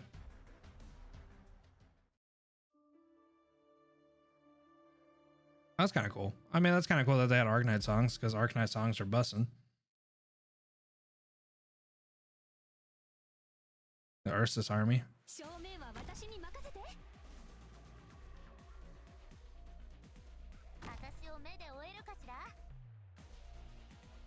Yeah, I mean, Punishing Graven has kind of a similar problem. I don't know if it's like quite 2 years. I think it's like a year and some odd months, but it's kind of nuts. Kind of nuts. It's like you see stuff in CN, you're like, oh, that's really cool, and then you're like, oh yeah, I gotta wait a year and some odd months. Like I don't really care. Like I don't want to say it like that, but like when you see stuff on CN, you can actually get pretty hyped on Arknights, because it's like, oh, I'm gonna get that in like 4 or 5 months. Well, I guess it's 6 months, isn't it? But I'm gonna get that in like 6 months. Oh, I'm gonna save up for Ling, or I'm gonna save up for that. It's actually about to happen on the 7th, yeah. But the problem with that is, I don't know. I don't, you know.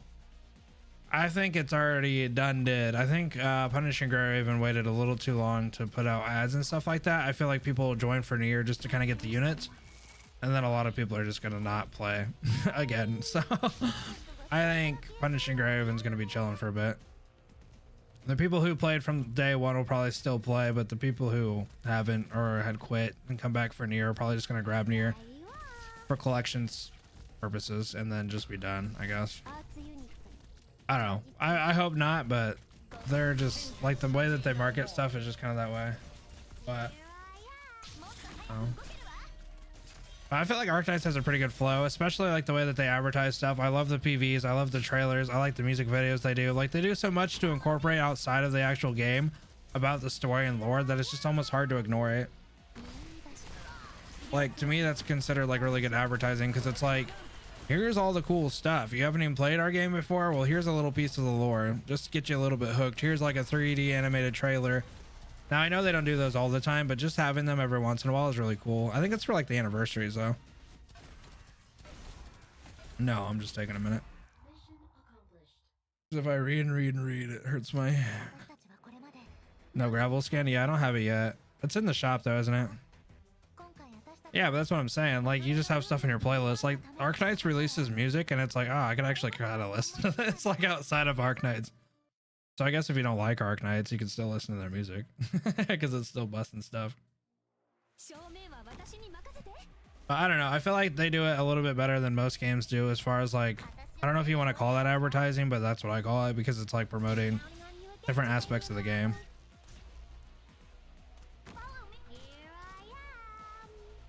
On the official channel.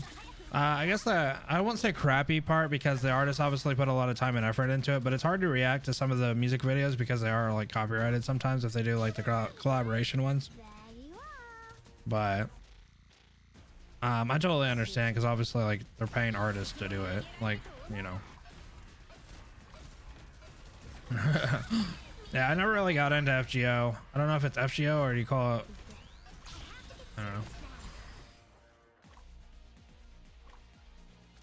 Yeah, I never got into it. It was one of those things that was like kind of early on and I never really got into. I guess like the oldest gacha that I have is Dokkan, but that's just because I like Dragon Ball Z and I grew up with it. And then really all I do on Dokkan is collect people. I don't even really play the game. I get on there whenever I see a really cool unit that I want and probably have enough saved currency because I hardly play, and then I just get whatever unit and then I get off. Like the actual anime of Fate Grand Orders seems like pretty interesting. I haven't read that either or watched it, but I always thought it had an interesting concept to it.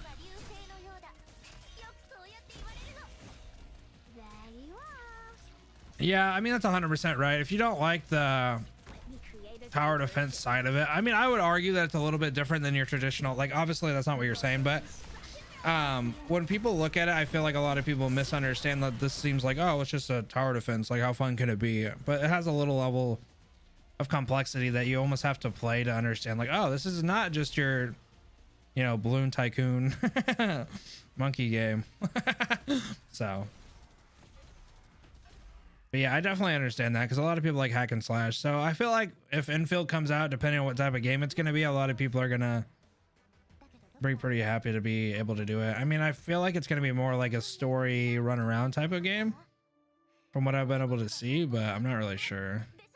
My mouse is lagging.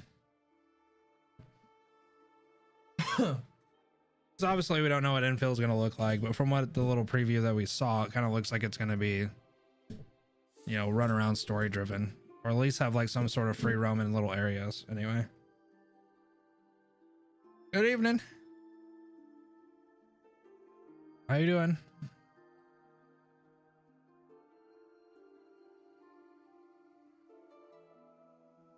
Yeah, for sure. But if you're not into them, like, I feel like if you look at it for the first, like, just looking at it, I feel like you go, oh, well, this seems kind of like not up my alley. Like, because I was like that the same way when I first took a look at Arknights. I was like, I don't really care about like tower defense, you know, that's not really up my alley. Again, I never really like played tower defense, so I guess I could say that maybe it's just a lack of like exposure, I guess is the word that I would want to use.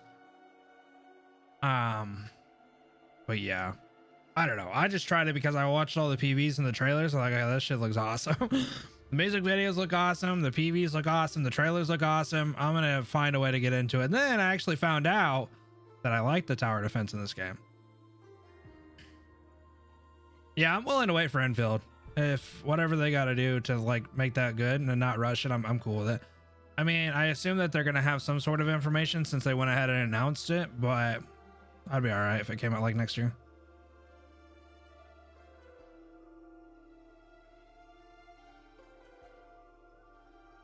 Yeah, it's kind of interesting though, because I never played Plants vs. Zombies. I can't remember what the name of it was, but it's like the Balloon Tycoon or something like that. It's the one where you can place monkeys and you just pop the balloons.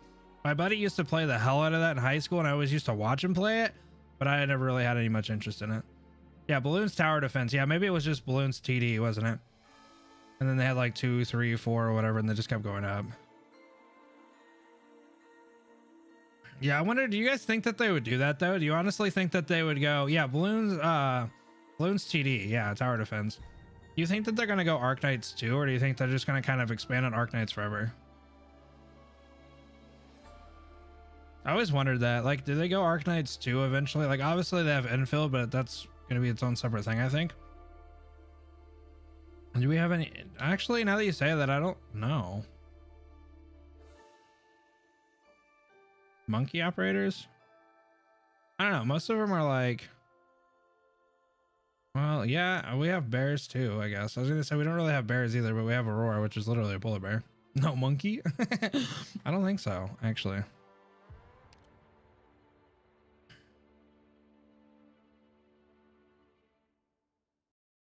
Yeah, I don't think there is. So they got all kinds of different animals. They could be still hanging out on that, you know. All right, so I think I was on BIST-3, right? Because we just read this one. One mindless move. Many people believe that their loss is determined by a single move. Doka has a monkey brain. Well, yeah. Wait, we don't really know anything about the doctor though, do we? We don't have any insect operators either. I mean, there's a couple of animals they could go into. I mean, they have dogs, they have bears, they have like cats, obviously big cats like leopards, snow leopards. They have bunnies. Rabbits obviously are in the same category. Hares. Lizards, they have lizards too. I guess they don't have crabs either. Cats, reptiles, literal dwarves. Yeah, literal dwarves. Birds and squirrels. Yeah, they have birds and squirrels like owls and stuff. Don't others say that W is a cockroach? Is she a cockroach? I thought she was like a... part of the same thing that Chen is. Maybe she's not. Is Chen a Draco or what is she? I always get confused on what Chen is. She just looks like one. It's a meme. Oh, it's a meme.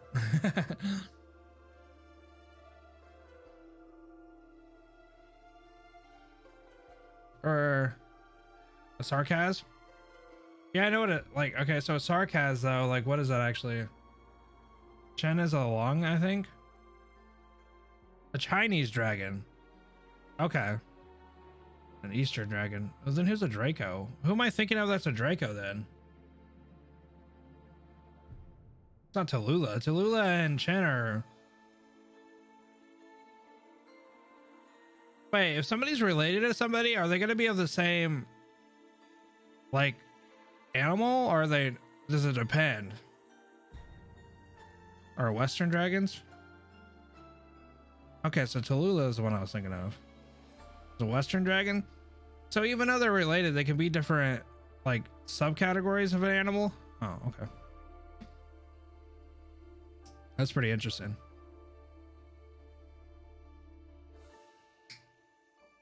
Oh, they're half sisters. That's right. Yeah. So they're not full blooded, are they? Yeah. Okay. That makes sense. No, we knew that too. That's even talked about in chapter 6 though.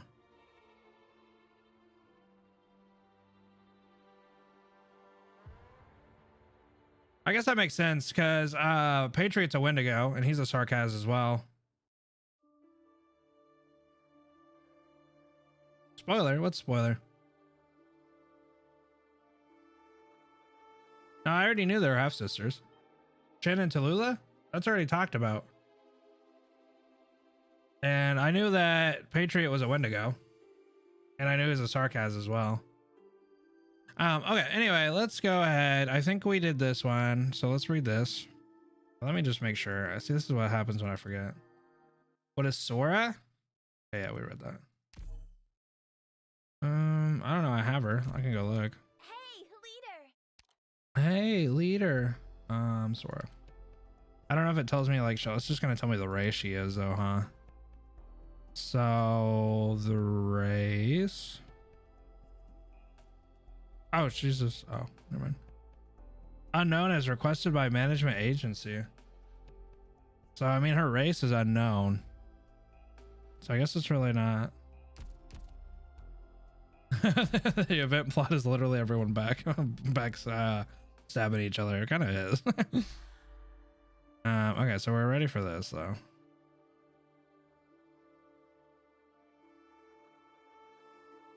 Huh, I don't know. Sora is Sora. Looks like a Lupo. She kind of does. I mean, on E2. What? Sir Silverash was attacked in the mountains yesterday. Huh? Is that true? Of course it's true. Sir Arctos had General Golo rush over to report to the Great Elder. The other nephew of my third uncle. Who says that? The other nephew of my third uncle came back with General Golo. They arrived just now and I heard the news from them. What a good lad. Now that's some big news. But who was so foolhardily as to attack Sir Silverash on his way to the holy hunt, no less? Do you think it could have been a Chorgaga? How the hell could it have been Chagaga? Didn't we already say a person did it? If you ask me, it must have been the doing of the Pelrocks or the Browntails. It was neither. They tried so hard to suppress the Silverashes. Say something about how Sir Silverash has trampled upon their teachings. Trampled, rather. But who knows? Maybe they were really after the Silverash's clan's land. I wouldn't go around making spurtrous claims like that. Spurtrous. Do you have any idea how much Silverash land... What? Do you have any idea how much Silverash land the Browntail clan gobbled up after Sir Silverash left Drag to study abroad?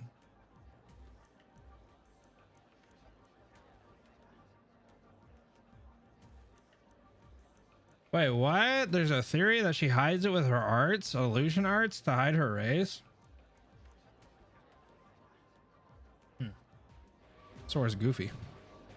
Now that Sir Silverash has a lot to, maybe it'll come into a story. Maybe she'll have like a pretty cool side story or something. Now that Sir Silverash has had a change of heart and took the initiative to show favor to the sanctis, the other two clans are panicking because they no longer have an excuse to keep the Silverashes down. Well, who do you belong to? I'm with the Browntail clan. So what? You're a Browntail. How can you say those things about your own clan? Because I have been working down in the valley for so long, I honestly feel that Sir Silverash has been wronged. Sora Alter win. I don't know. Gray got one. So, I mean, you know, Gray was like the most unlikely person I thought. But hey, I'm proud for the guy, you know? He deserves it. Sir Silverash has brought so many good things to Chirag, but has been kept down in the Triclad Council. Even now, after he has been offered to return to the government and taken the initiative to repair his relationship with the Divine Bear Court and the Sanctis, look how they've treated him. Salter? That's pretty cool. Huh? Yeah. Even if a Pelrock does not meet your even if you're a Pelrock, does that not meet your consultant's art ache? You have a point. That's right. No matter what the circumstances are, an attack on Sir Silverash is simply going too far. Besides, to do it during a ceremony as important as the Holy Hunt is also a grave insult to the goddess herself. Exactly. No matter what the facts are regarding the situation, there must be some kind of explanation. Typical AK plot, being political uprising. You said it. That's right. The perpetrator must be found. Yada yada yada politics, yada yada yada killing, yada yada yada backstabbing. What's wrong? Didn't sleep well last night? You don't look so good. Silverash ended up running into trouble after all. Word of it has spread and everyone's talking about it. I can see that many people are already demanding an explanation for this matter. Judging from the look on your face, did you not expect that at all? It's precisely because I did expect it. Why do you have to do the emphasis? Then what's got you in a twist? Gnosis didn't see eye to eye with Silverash and has been plotting to overthrow him since they parted ways. Yo, Jar, what do you know, huh? You didn't think Silverash would leave himself so open, nor did you want to interfere in his affairs of the three clans, so you came to the ceremony as a guest. I'm just talking about superficial appearances here. From the angle that is how the situation seems, right? Everyone has a skewed understanding of the situation, not necessarily. I don't have a clue what goes on in that head of yours all day. But I feel like you've infected me into enjoying thinking about these things, so let's just do that. Since Silverash used to be good friends with Gnosis, and we know the latter to be a crafty man, he must be prepared for Gnosis' betrayal from the very beginning. But he has attacked anyway, and it has become a pretty big deal. In other words, he's engineered the situation to become more sympathetic in the eyes of the public. But what exactly does this accomplish? Right now, the Holy Hunt party should be on its way back. Shortly, the grand ceremony comes to its final ritual, including the ceremonial crowning of the sanctis.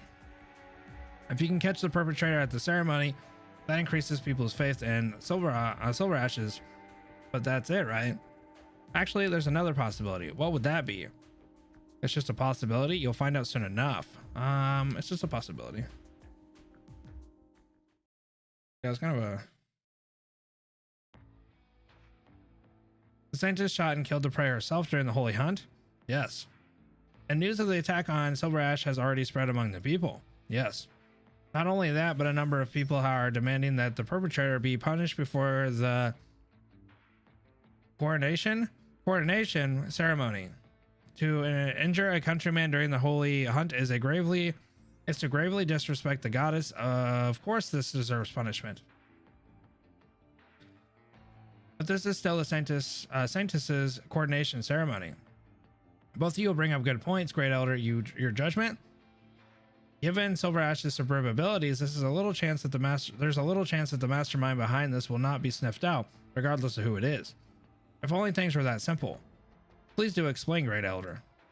The sanctis' behavior has gone increasingly out of line, yet Silverash's response has been quite uncharacteristic.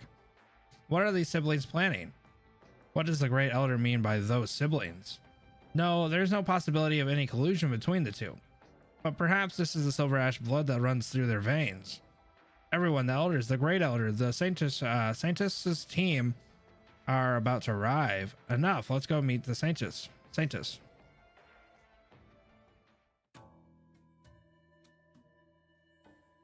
The doctor does a lot of political trolling.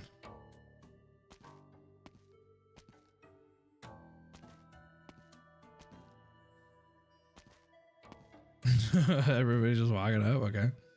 Hurry, it's the Holy Hunt Party. Look, Sir Silverash's wounds have been bandaged. The rumors were true after all. Fray Sanctis, please to deliver justice for Sir Silverash. Find the perpetrator who sabotaged the Holy Hunt. Matriarch Rodatos and Sir Arctos appear ill at ease. Might they been connected in some way to the incident? The Great Elder is here. The Vine Bear Court must uphold justice for Silverash. We won't accept the ceremony if you just try to sweep things under the rug and move on. My friends, I am very grateful for your concern. Though the perpetrator has not yet been found, it is only a matter of time. For now, let us first prioritize the ceremony. What say you, Sanctis? As Sir Silverash is so faithful to the goddess, I have no objections. The children of the goddess know that this year's ceremony holds a different meaning. The proposal by the head of the Silverash clan, Silverash, to have the Sanctis restored to power passed the previous Tri-Clan Council, and this was announced throughout our territory. And today, on the day of Chirag's grandest celebration, we hold a coordination ceremony for the Sanctis. This will also be the last ceremony that I preside over.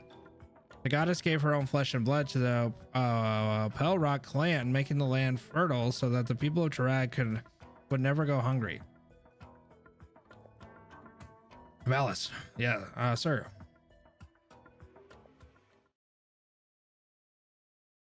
Yeah, 1 second, guys. I gotta let my dog out real quick.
Okay. Undertides or walking dust yet? No, I don't think I haven't.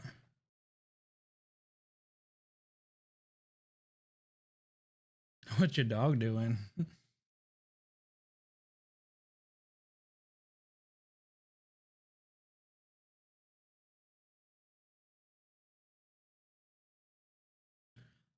Okay, so I realized I left you guys with no. I thought this was gonna have some sort of like background music, but it didn't.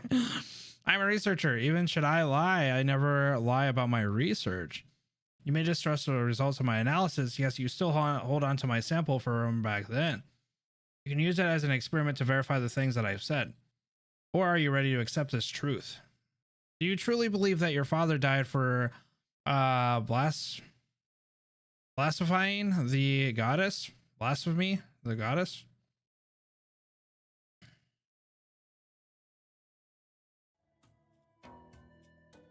Valis respectfully brings forth a cup of wine.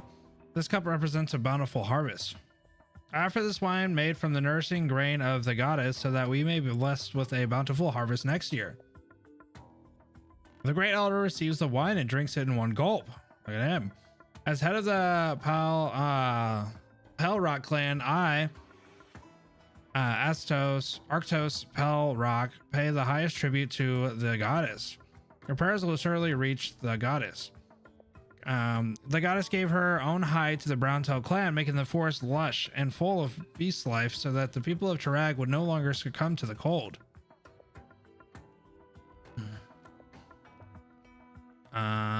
Didn't somebody say this earlier and I forgot how to say it?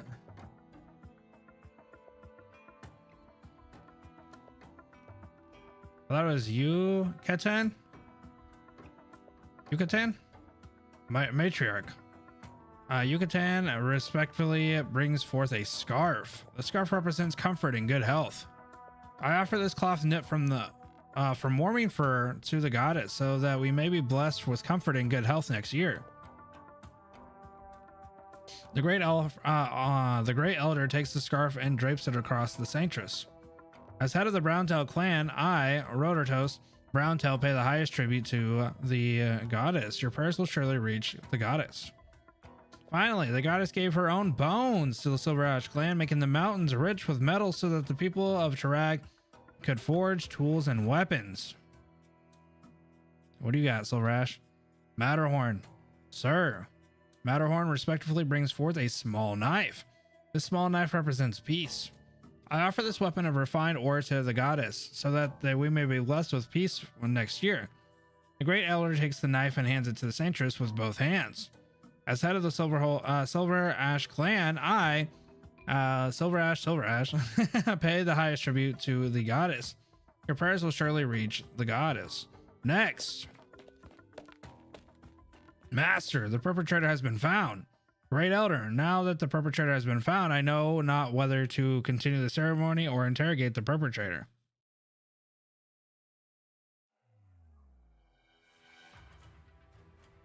Other countries in this game have cultures and stuff like that. Yeah, they all seem pretty unique. That's like a really cool thing. Because like knowing this whole side of this place is like really cool to see that they have all these traditions, all these different things that they do. This perpetrator must be brought to justice. That's right. The perpetrator must be punished. Like they have a whole different way of life over here than what we're used to.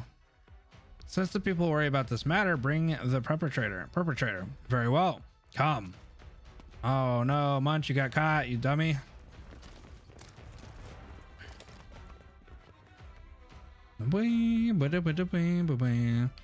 Munch? What's going on? Why is Munch in custody? Does this have something to do with the assassination attempt? Damn it, that idiot. Wait, Russ, what are you doing? Assassination who dares disrupt the holy hunt, state your name. Why could you seek to take Sir Silverash's life? I kill what needs to die. Assassin, keeping your mouth shut will not spare your life. Your sacrilege against the goddess during a sacred ceremony is a sin that must be punished accordingly. Know that if you persist, then by the commandments I order your execution on the spot. Fine, then you shall be dealt with according to the commandments. I'll see you later, lady. Even if you choose not to speak, your identity will not be difficult to uncover. Wait, hold on. Oh no, you shouldn't say nothing. Cerberus. Actually, I think the C is silent, isn't it? Yucatan, what are you doing? Yucatan, what are you doing? Let go of me. Munch is one of my people. I won't let you hurt her. Is that true? Searches. You get back here this instant. This isn't the time or place to be fooling around. Yucatan, get your wife under control. Oh, they're married. Okay, I see. Russ, you don't understand the situation. Let's not make a scene here. All right, come over here by me. What am I not understanding? Am I not making a scene?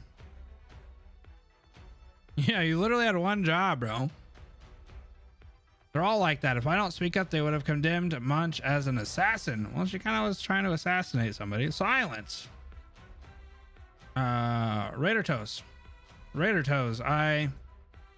Looks like that saves us the trouble of identifying the assassin.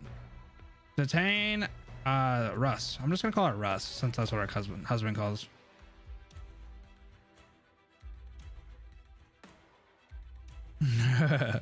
Wait, why are you arresting me? I'm telling you, I never had Munch do anything of the sort. Someone must be trying to frame us.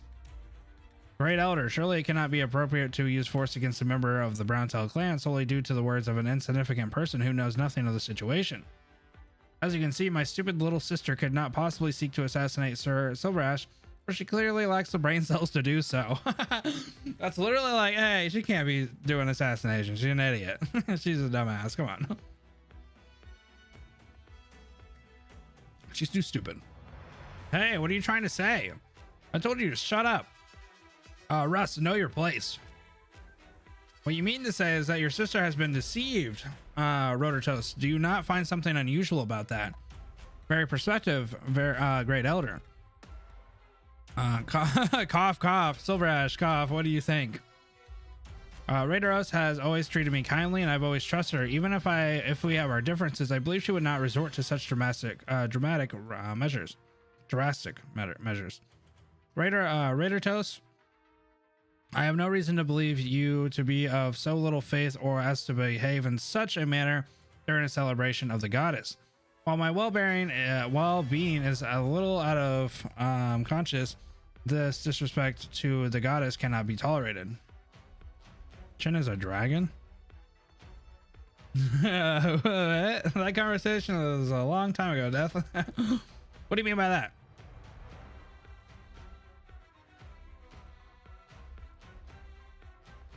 Now that we know that the perpetrator is a member of the Browntail clan, no one will behave this empty rhetoric that the Browntails have nothing to do with this matter. Without providing some concrete evidence or turning over the real perpetrator, even I am willing to turn the other cheek. I'm afraid that the House of Browntail will be hard-pressed to convince the public. That's kind of random. Yo, Death, if you could hear me, refresh and come back to the light. Press the live button. YouTube does that sometimes. It'll pause it and you get stuck in the past. Raiderdos feels that she can understand the man's meaning, but the buzzing of those words inside her ears, it is far too thunderous to bear. The entire ceremony is awash with turmoil. She has never once felt the gaze of the surrounding people in such a way before, full of distrust and hostility, like barbs in her back. Come back from the past. Can you hear us? If you can hear us, move something. Russ also seems to be saying something to her, and not in her usual sharp shouts, but her lips are slightly quivering. Rotortos can tell from a glance that what her voiceless words are. In the past, the two of them played similar tricks without the notice of adults. Her sister says, but I just wanted to do something for the Browntail clan. Great Elder, what is your opinion? Your words ring true, Silverash. Great Elder, is there something wrong? I'm fine. Okay, he's dying. I'm fine. I'm okay. Like, I think you're dying, Great Elder. What is happening? Who killed you? Gnosis? Oh my god, he collapsed. There's something green, some green liquid coming from the elder, Great Elder's lips. He's been poisoned. Someone poisoned the Great Elder. Let me see. Stay back, sanctis. There may be other poison. There may be another poison. I'm not afraid. No, the poison is too potent and is suppressing my healing arts. I can only barely maintain the Elder's life for a while. Who would have poisoned the Great Elder and when? The wine had to have been the only time. Oh God, they're all going against him. It must have been the cup of that wine that Arknights offered to the Great Elder. Bring the cup. Here it is. Without a doubt, there are traces of poison. Well, that's impossible. So that's your game. Arknights, I could have never imagined that you would dare poison the Great Elder in your bid to take over Tirag. What reason would I possibly have to poison the Great Elder? The Pale Rock clan has always been good on terms with the Vice Bear Court, but you've leveraged the relationship to gain many privileges throughout Tirag. The people who gather here are all witness to that. I kind of feel like Silverash is like the main dude that's like orchestrating all of this, and Gnosis is just kind of like the dude behind the scenes type of stuff. That's how I feel like. I feel like Silverash is like setting everybody up. Because he's kind of playing like he did this like awesome like cultural act, you know, making sure that he's on the good graces of the goddess and, you know, doing all this different stuff to be seen by the public as this like super awesome dude. And then all this stuff starts happening, and we're, as the viewer, like the reader, is supposed to believe, oh well, Gnosis, that douche, is the one that's doing it. But I kind of feel like it's Silverash. Over these years, you have used this. Okay, I already read that, right? You've seen it with your own eyes, and now, even as I have compromised my positioning to return temporal power to the sanctis, you have to terrorize the House of Silverash. Once the sanctis holds all the power and the three clans are equal under her leadership, will the Pelrock clan still enjoy its privileges as it does now? Perhaps because the Great Elder was no longer willing to support you, you then chose to contact Madame Russ, plotting the scheme unfolding before our very eyes. Madame Russ was responsible for assassinating me. You would poison the Great Elder, and the two of you would take advantage of the situation to seize power in Tirag. Not a bad plan, Arknights. You dare slander me, Silverash? Slander? It's a fact that your clan is on good terms. It is a fact that your clan is on good terms with the Vine Bear Court. It is a fact that the Browntail clan is now allied with yours. It is a fact that the elders agreed to return temple power to the sanctis. And as of now, it is a fact that you poisoned the Great Elder. I would ask all of you present to pass judgment. Am I the only one who slaughters, or is Arknights the one who deceives? Oh, slander, sorry. It was me, the doctor. I arrived days ago, but I did it. But Sir Arknights isn't that kind of person. Sir Silverash was injured during the holiday hunt, and a Browntail was responsible. Now Arknights poisoned the Great Elder. What is there to doubt? I can't believe I had such a wrong impression of the Arknights. I never thought he was faking his PT all these years. PT? I refuse to believe it. Wake up already. Yeah, old man. Can't you see? You fool. Pin down the murderer and Madam's Russ. I like how he still calls him Madam. Right away. Get your hands off me, you bastard. Russ. Matriarch. Wait. Ah. Who's there? Ice arts, and from such a long distance, could it be Gnosis? Dun dun dun dun dun. Who is it? Look over there. It's Gnosis. Warriors, time to rescue your clan leader. That's Gnosis. Why is he here, and why are those Browntails with him? I haven't heard from him since he was blacklisted from the Carlin trade. From the looks of things, he's defected to the Browntail clan. Oh God, what is happening? What a twist. Silverash, you've gone to such great lengths to paint yourself as some promptus victim. Make your high and mighty proclamations atop the stage of yours. Have you no sense of shame? I was wondering where you were hiding, Gnosis. Turns out you fell in with Raitos. Hiding? No, I've been biding my time for this moment. Raitos, what are you hesitating for? Gnosis, you take a good look at the people around you and the distrust they harbor for you in their eyes.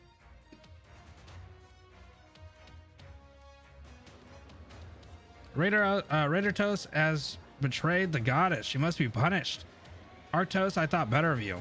Strike them down, Sir Silverash. Strike them down. Oh God, Silverash is really about to take over this damn place. Get a look at your sister. Silverash is about to take her away. Let go. Let go of me. Don't you dare hurt my wife. Yeah. Attack him.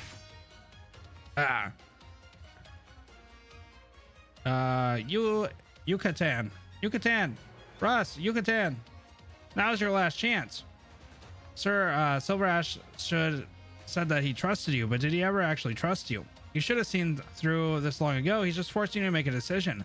But do you really think you can protect your Browntail clan simply by turning over the assassin that he wants? Look around you. See how the people are looking at you. Do you have any idea what will become of your clan should Silverash take over Chirag? Matriarch. Raidertos, don't tell me that you intend to protect neither your clan nor your lands, and instead will simply relinquish your public image and privileges. If you still choose to do nothing, even at this point, then allow me to help you. Oh my God, this dude. Gnosis turns back to look at Silverash. What are you attacking him now? Ice blue arts condensed in the palm of his hand, but Silverash remains unfazed. Gnosis, you disappoint me. What a coincidence, Silverash. I was just thinking the same thing. Degen. Oh, come on in, Degen. Yeah, you're messing with the 3-time champ, bro. As you should know, these arts are nothing to me. All right, don't waste my time. Let's put you down, Gnosis. Oh, what a scene. How pathetic. Yo, hold on, boys. Hold on, everybody. Just taking a picture of that. How pathetic. Pathetic.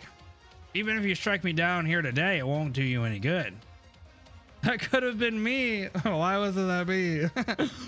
You may be able to stop one person or even 100 people, but can you stop 1,000, 10,000? Look behind me. The flames have been lit. Oh God, I can't even look at you guys. Oh God, I wish that was me. Arktos. What? Do you believe me or Silverash? I don't trust either of you. Then you should at least know very clearly now who the real enemy is. Browntail clan warriors, prepare for battle.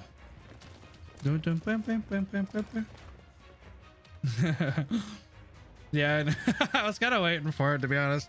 First we rescue Sir Russ, then bring Silverash to me. Yes, Matriarch. Oh my God, what is that? 5 in Pal Rock warriors in formation. Who she was? Yeah, we know that she's like she won the what is it? I want to say it wrong. Carzamex? Caramize? I don't know. I can't remember, but the cup. Yeah, she won the cup thing 3 times in a row. Caramias? I can't remember. Take down the traitor. Expose to the masses that Silverash is the real traitor. Yeah, Casamarez. Major horse country. Yeah. Yes, sir. Degen, get Gnosis. You don't need me? I don't. All right. Matterhorn. Yeah, Matterhorn. Beat the hell out of these dudes. Sir, take care of the Great Elder and the Sanctis. Oh, okay. He's gonna protect right away. That kind of makes sense. Wise. What does he gotta do? He's gotta bring you some DP. Sir, bring me Arctos and Radios. Try to avoid taking lives. Now isn't the time for that. Understood. Look at these dudes. It shall be done. Yes. Yeah, fight these dudes. Knock them out. Things took a sudden twist very fast. The other possibility seems to have been the correct one. So what was all of that? That was the plan by Silverash from the very beginning. Didn't we know it all along? I mean, including Gnosis showing up, huh? Do you mean that? Sharp. Your orders, Doctor. Silverash always has contingencies in place. I need you to rescue Arknights Arctos and Raidertos. I'm not sure I understand. I need a reason to act, Doctor. This goes beyond my duty to protect you. At this point, Silverash has already won. Even if Arctos and Raidertos are in danger, Chirag is bound to undergo tectonic shifts. My duty is to uphold the Rhodes Island's interest and protect you. And from a practical standpoint, the things going on here have nothing to do with you, Doctor. Even if Silverash wins, no harm would come to you as you are his guest. From another perspective, he was the one who formed business ties with Rhodes Island, not the other two clans, let alone Chirag as a whole. If anything, interfering with Silverash's plans is likely to threaten Rhodes Island's interests as well as put your safety at risk. Yo, Sharp's actually being a little bit sharp. What am I going to do? What I'm going to do is prevent wars and save lives. Doctor, people are dying in every corner of this world. If you go around committed to saving people, genuinely devoting yourself to that cause, you're just going to end up overcome with guilt when you fail. I break with a lot of Rhodes Island when I come. I break with a lot of Rhodes Island when I often find myself thinking that saving and protecting lives is kind of pointless. I believe in the victories you bring and the discernible value that comes with those victories. Chirag's population is in the millions. The people you are talking about aren't just a few, not dozens or hundreds or but tens of thousands, maybe even hundreds of thousands. Is that the victory you promised today? Trust me, Sharp. Treat it as overtime. All right, I'll see it done. Yo, Sharp.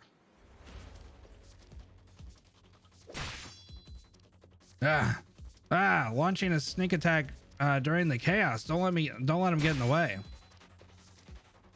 Russ. Yucatan. Yucatan? I don't know. Yucatan. Hurry. Stop. Out of the way. Oh my god. Ew. No, you have to win, Wise. Stand down, Yucatan of the Brown Tail clan. If you come peacefully, the master will treat you mercifully. He has no interest in taking your lives. As long as Russ can run away. Oh, look at him. Gah. Russ, hurry. Sorry. Yeah. Yeah. Wise, kill him. Hurry, Russ. Yucatan is still back there, and Munch too. They're still talking about the assassin, you idiot. She didn't do anything. She literally shot him, but I mean. And Yucatan, what about Yucatan? He's my husband. Look at what's going on around you. Yucatan sacrificed everything to save you. And you plan on jumping back into the fire? So you're just going to abandon him? If I was giving up on him, I wouldn't be fighting back. Now stop being a damned fool. Fine. I'll just keep running.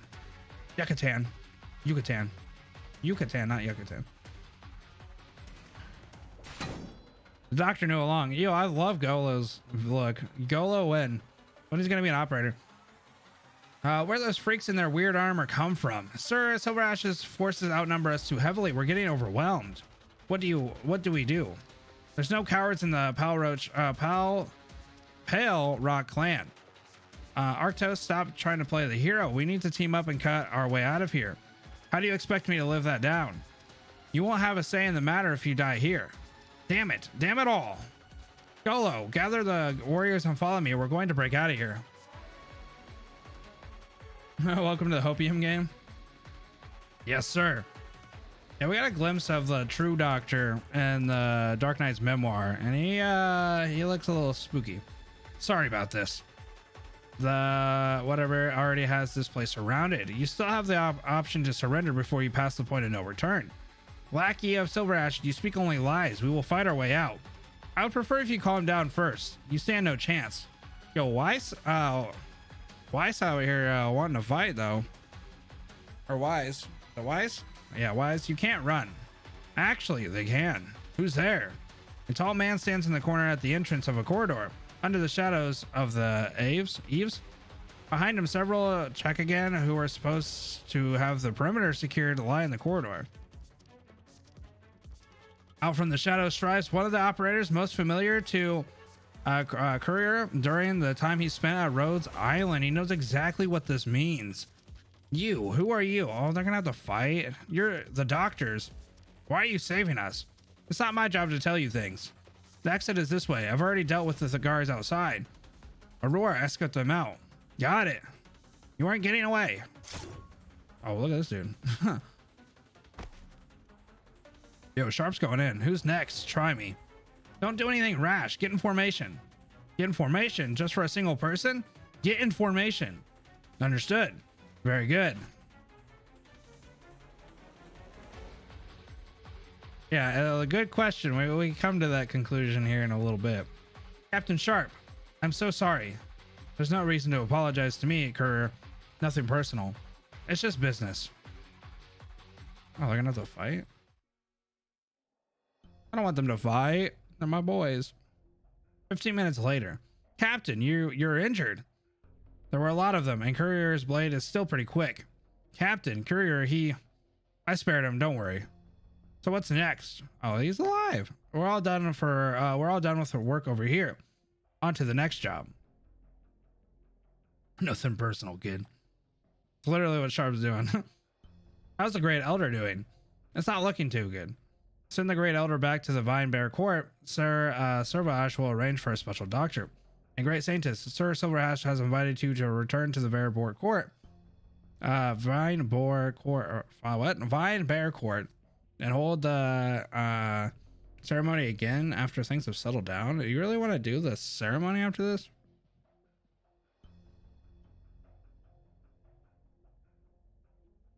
I know. Oh, that's a pretty good one too. Enya does not resist. She knows that right now. She does not have the leeway to resist. Hold on. I gotta put these in here.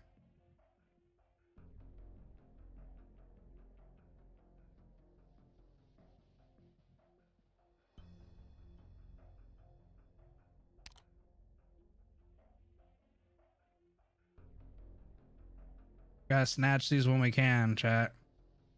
So she knows that I'm right. She does not have the leeway to resist. From a certain point onward, she knows that this was all a stage farce. And that the one who set this farce in motion was her very own brother.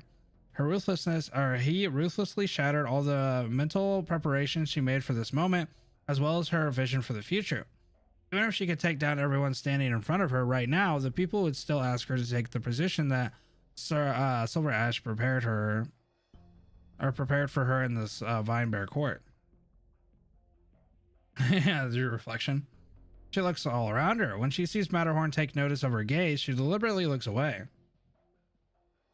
She sees the combatants clad in more modern, cutting-edge equipment tearing through the formation of Silverash warriors, escorting Arknights and Rotos away. She sees the eyes of the people focused on Silverash like a repentant audience in front of a theater's master. She sees the hope and fever in their eyes. She sees Jar and sees that the person standing next to her is you. Your eyes meet, and within them you see sorrow, reluctance, and fury, all fleeting emotions. She finally averts her eyes and takes a step forward.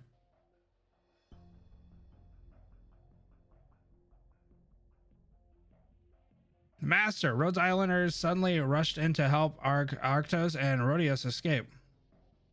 Dr. Zack, you always kept me on my toes. Oh, this is why we have to fight. All this happened in the puddling amount of time it took me to suppress Gnosis.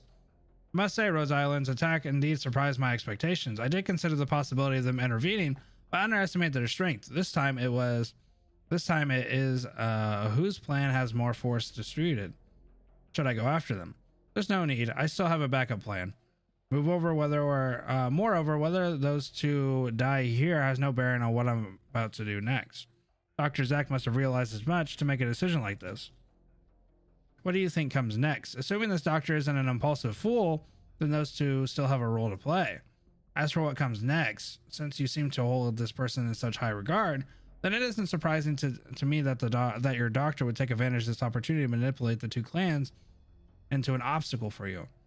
I do not take the doctor for such a flamboyant daredevil. You seem to really understand this doctor. It's just my intuition as a chess master. However, an outsider has rescued the heads of the Pelrock and Browntail clans. Even I cannot fathom what one can achieve in this situation. So I am most curious as what to come next. Of course, if what you said is true, then I'm eagerly awaiting our match. Let's just call it a day and shove those thoughts back in your head. You're the victor of today's mess. Everyone is waiting to hear from the victor. I know.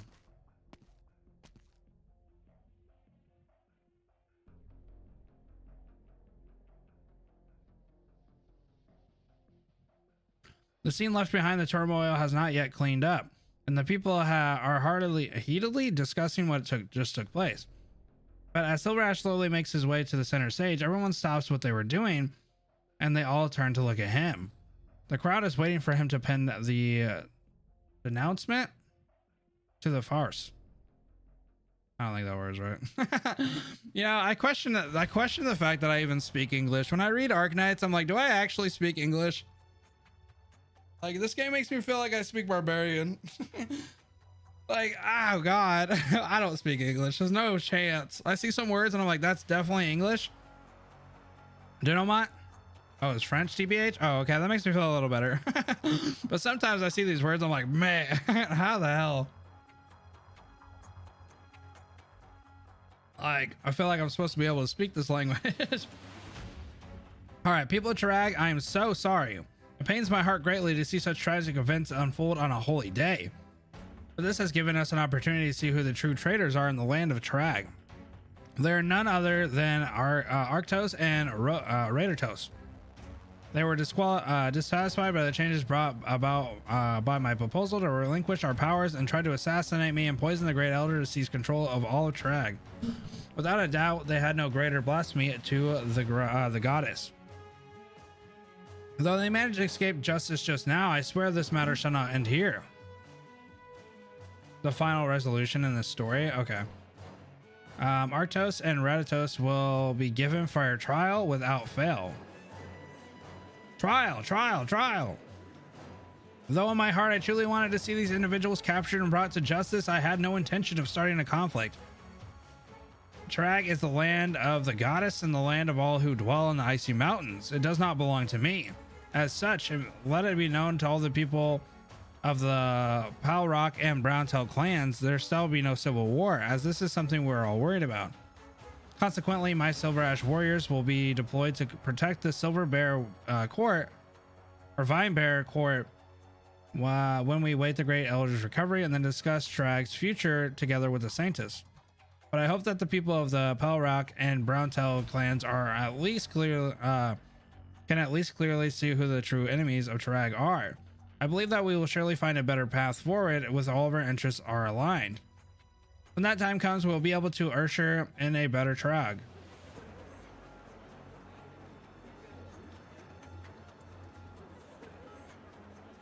Is it me or is Zach reading better than usual? Don't say that, you're gonna make me blush. Maybe not quite as tired as usual. I think it's just easier dialogue, so it's give me a little. Well, I've replaced some words, like obviously Silverash. I stopped trying to say his name, I just say Silverash. Hey, Silverash. So does the crowd. People start to chant Silverash's name with no concern for the fact that this celebration was meant to accumulate in this sanctis return to power. From the mountain summit in the direction of the Vine Bear Court comes the Dillish ringing of a bell. Malicious? That's not malicious, is it? Ding, ding, ding. Yeah, I'll forget I speak English. Don't say nothing. Ding, ding, ding. I read it. The bell is supposed to celebrate the coronation of the sanctis, but now it seems to be herald a coming revolution, Zach. Okay, so you guys are jinxing me. I can't read. All right, cool. I'm trying not to second guess so much. I'm trying to just kind of move on. Like if I say a word that I don't necessarily know and it's like a one-time word, I'll just kind of move on. Usually I'd sit there and try to say it, but if I can get the context that it's in, I'm fine.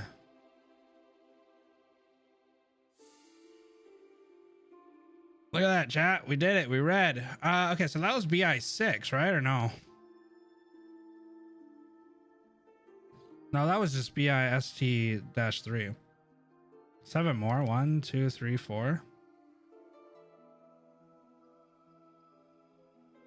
Oh, I know what you mean. Like before afters. Okay, never mind. I see what you mean because it's before and after. Okay. I'm gonna sit for a second. That was kind of a long one. I'm gonna let this auto play and just kind of chill for a second. I think it also helps that I'm taking like these short little breaks. I don't know. I feel like I read like a continuous segment and I just keep reading over and over again. I feel like I start to stutter more and I start to trip over my words a lot more.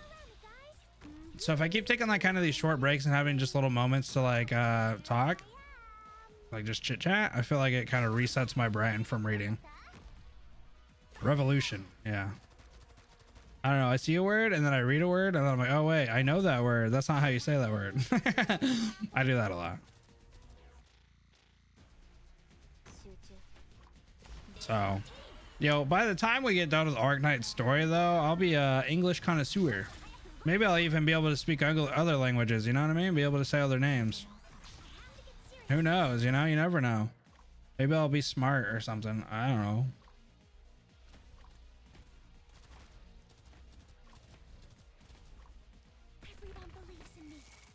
Everyone believes in me. Oh, so things are taking quite the twist. So I kind of had an idea that it was going to be like Silverash or Gnosis, but the thing is they don't seem to be working together. But it definitely seems to be working out for Silverash's plan. So I'm kind of curious if he knew that he was going to play like that. E2'd my passenger. Yo, I wish I could E2 people quickly. Because I still have to E2 a couple of people. Blemishine is still on the kind of the top of my list for that. He's a man with the plan. He does seem to be, but he's pretty good at manipulating, really. He's really like good at making people do exactly what he wants them to do.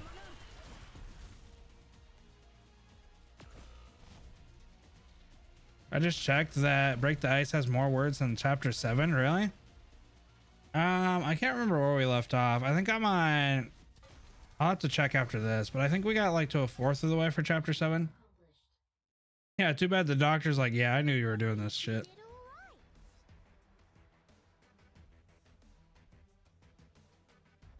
Mephisto? I mean, Silverash isn't killing a lot of people like he was. I don't know, Mephisto's kind of rough. He is okay, yeah, we're at like 7-4 for 7. I don't know how many are in there though. I guess if it's anything like this, then I suppose it'd be pretty long. Yeah, so he's not like Mephisto's like, I'm just gonna kill people because, well, I mean, Mephisto also has kind of like a warped sense of the reason that he's doing it. He's not, well, to him, he's not just doing it just to do it. He actually has a reason, but he's still kind of a little shit. Yeah, the doctor's literally like, I already knew you were gonna do this, bro. You're not surprising me. Dude is not surprised whatsoever that Silverash, he literally said it before it all went down anyway, because he said to Jar, he's like, oh yeah, by the way, there's only a couple ways that this is going to play out. And he's like, this is one of them. And it's like, oh, so doctor's over here playing like $1 million chess. Okay. And then Silverash is even like, I don't even know what this kid's up to. Why is he doing this? Well, not kid. I guess doctor's not a kid, but he's like, I don't even know what this guy's up to. Okay, so we're with Jar. He's not sending any men after the other clans. He's just guarding the Vinebear Court. Right, he's guarding the Vinebear Court. Now he's truly seized the court. On the surface, he's won. History is written by the victor. I like that one. You're right about that. Even I understand the way Silverash does things now. Oh god. Him handing back power is all a feint. He wanted to flip the whole table over all along. The people of Tarag still can't imagine life without their god. Silverash knows what life is like without god. This isn't the god's problem. I would say that he knows what life's like without the god. Maybe that's why he's trying to like manipulate everybody into it, but I don't think the people of Tarag are just gonna like get rid of their god either though. And he knew that. That said, I've been wondering about one thing. A life without god, does that necessarily mean there should be no gods? Not that this has anything to do with me, a lonely maid who serves the sanctis. Speaking of which, I thought you'd ask me why I'm here with you. I was kind of wondering. There are many reasons to choose to be an observer. Just like you have many reasons to choose to intervene, right? Thank you, Doctor. I will stand firm with my choice, and I hope you will too.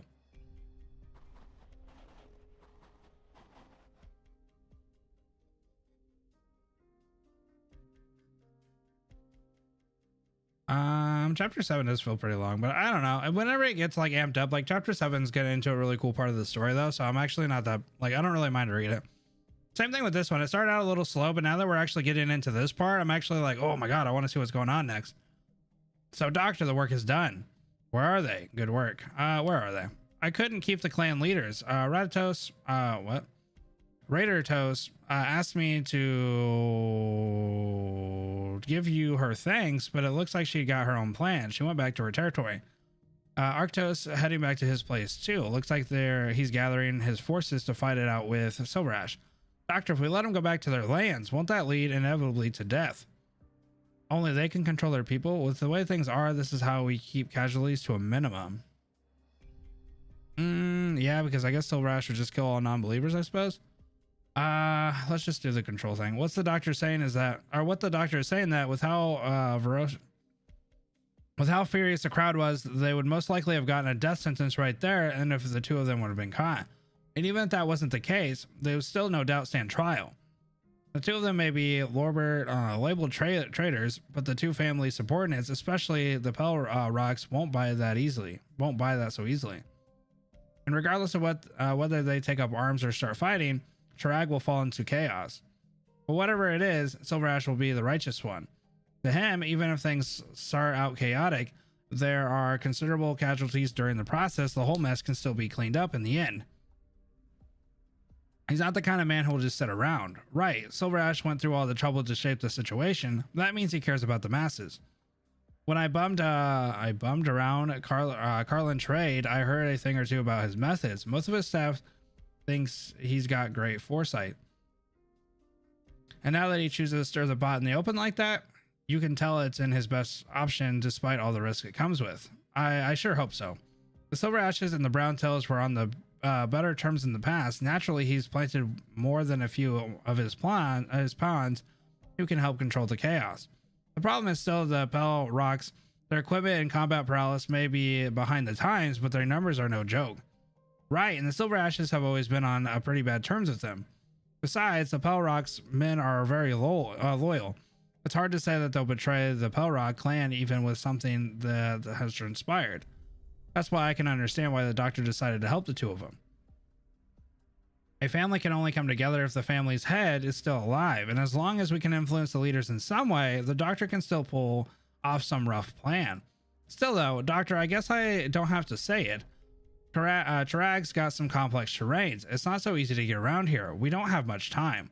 Let's meet with them first.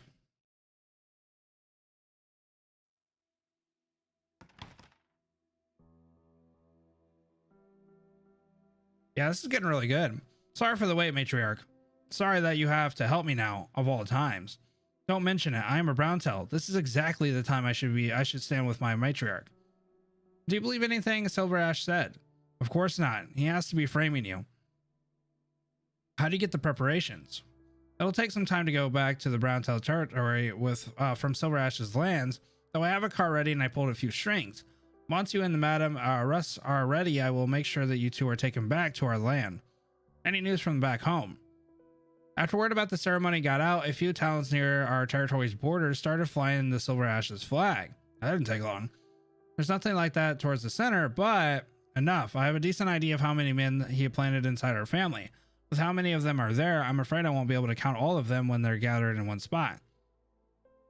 Has Silverash been up to anything? The Silverashes have set up camp at the foot of Mount Carlin and on the mountainside. At least he's a man of his word. The populace there has been very receptive to him too, almost shameless.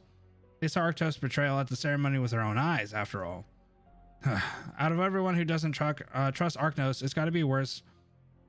It's got to be those who saw his crimes with their own eyes that don't trust him the most. Let's not talk about him. What about you? What are you getting from Silverash? I don't follow. Drop it already. Your acting's terrible. Come out and oh no, what?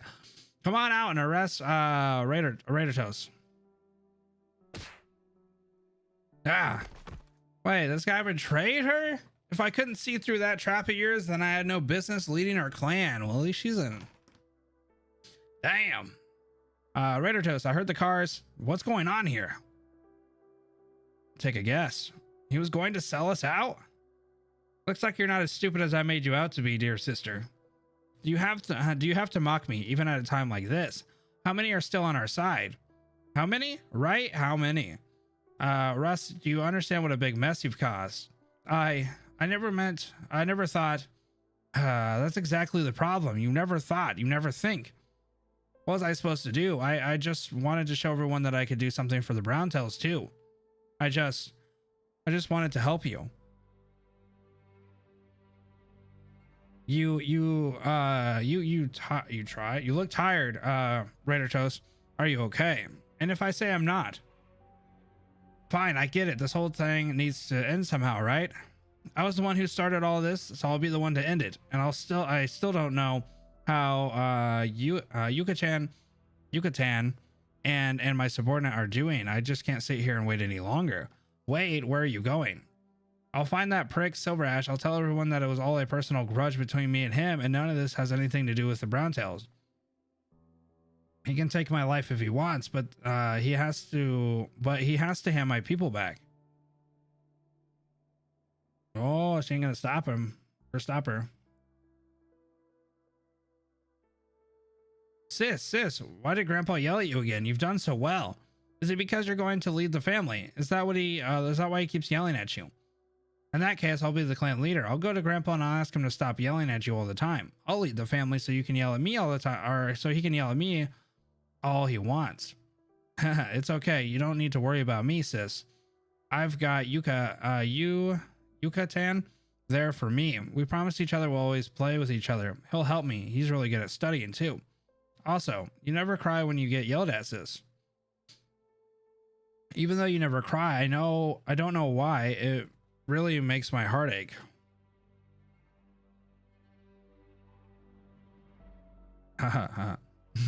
What's with you? You stinking bitch. You can laugh at me even at a time like this?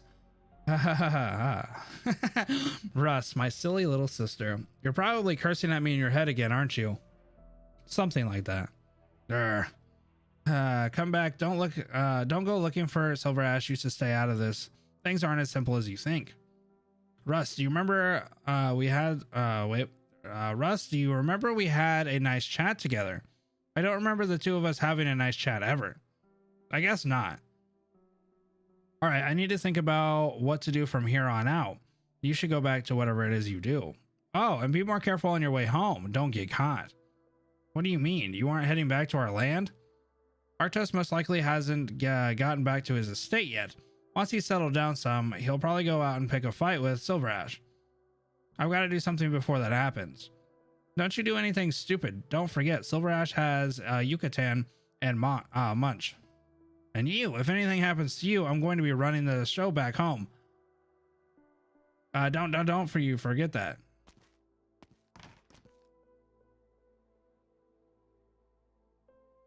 Russ could end up running the show back home, huh? That might not be so bad. Yeah, I kind of feel bad for Arknights because like his whole thing is like he's always been like the most loyal. I mean, he's kind of like a barbarian type of dude and he's really straightforward, but I feel like he has the most faith and like the most loyalty out of everybody. So him kind of getting screwed kind of makes me feel bad.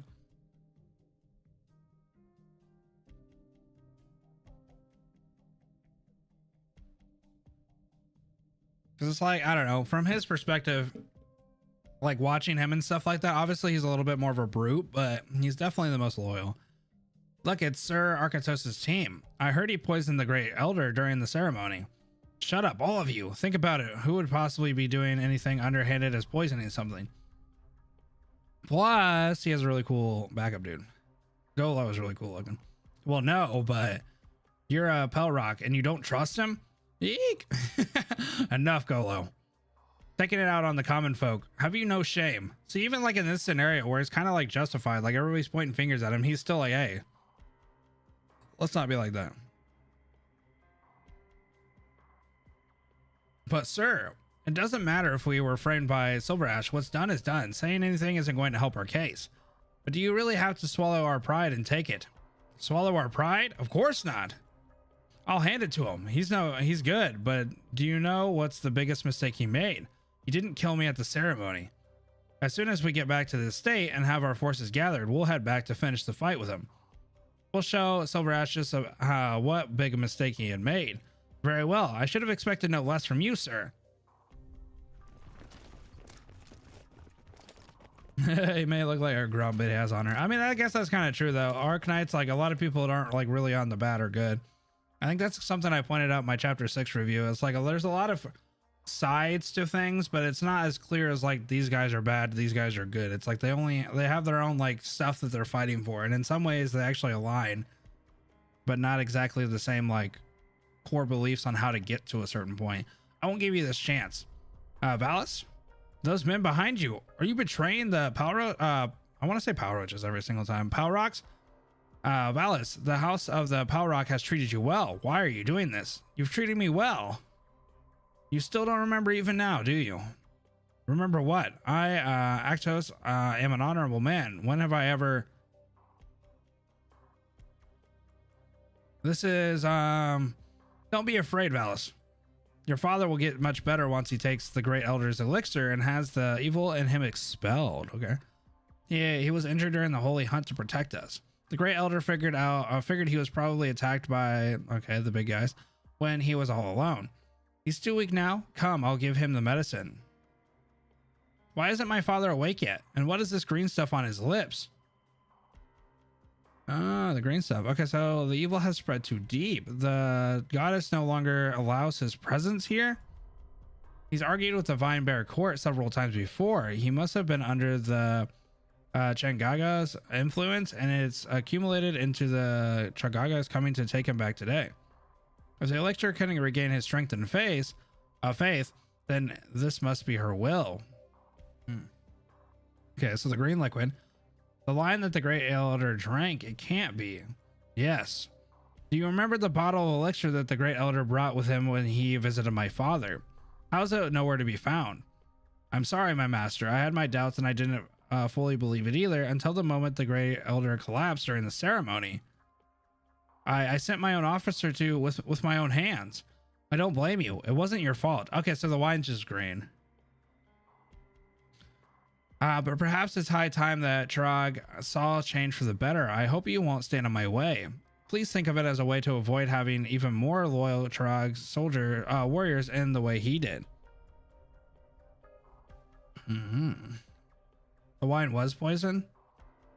Yeah, I know that I had poison in it for the Great Elder, but I'm guessing her father also had the same thing then.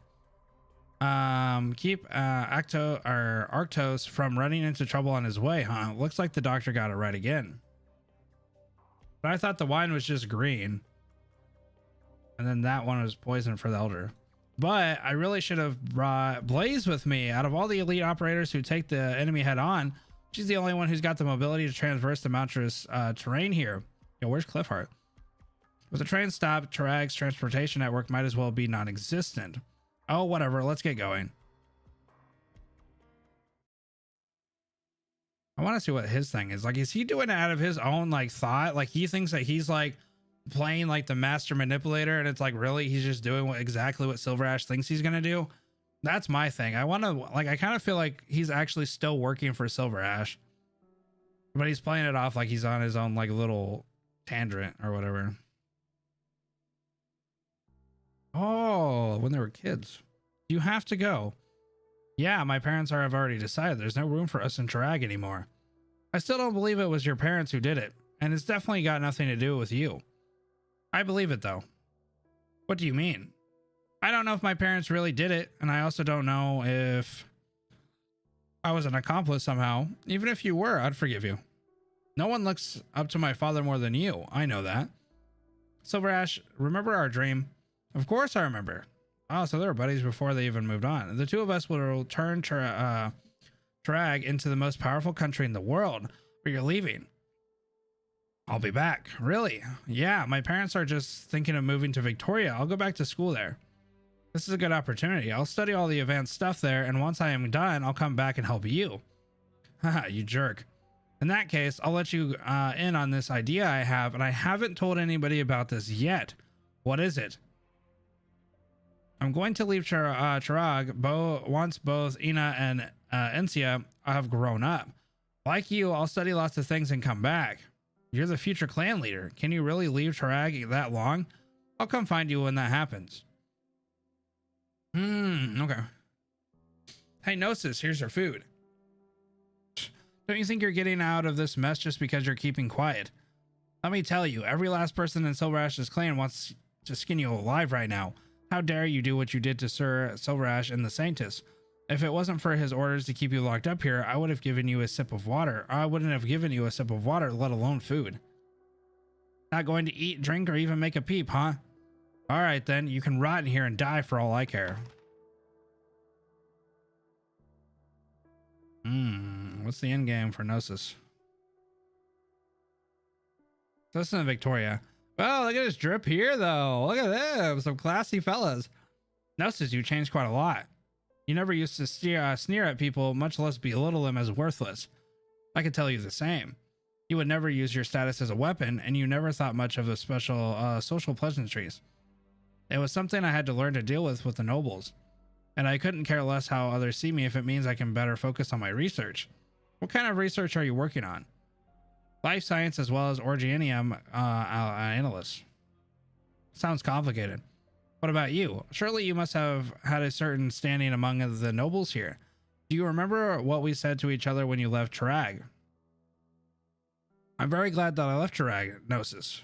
It wasn't until I came to the outside world that I realized we no longer live in times where isolation is enough to keep ourselves out of the affairs around us. In the past 100 years, there have been countless exchanges and conflicts between nations. Columbia rose quickly in conflict, while Gaul, a powerful country, was also wiped out in a conflict. All the world's nations are slowly changing in these times, separated by catastrophes. Refusing relations with each other is no longer an option. If Tarag remains as it is, keeping its borders closed until the assumption that we earn us a life of peace and tranquility, then only destruction awaits us. We've reached the end of the peace and tranquility. We can't wait for anyone to throw the open gates for us. Tarag must make contact with the outside world. We must take that step forward while we still have control. Come help me, Gnosis.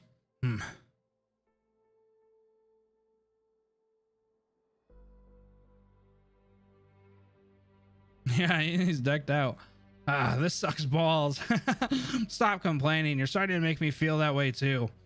I really don't get it. Why is Silverash only locking up Gnosis? If I were him, I'd separate the traitor's head from his neck straight away. What do you know? How is beheading him going to calm Sir Silverash's anger? He treated Gnosis so well, only to be betrayed. If I were him, I'd torture this guy some. You have a point, but aren't we about to go to war with the other two clans? I want to be on the front lines. Look at you, all bloodthirsty. Sucks balls. Master, how's Gnosis doing? He's still got the drip though. He's fasted for a full day, sir. He hasn't said a word since we put him in there. Didn't even respond when we shouted at him. Let me talk to him. Of course.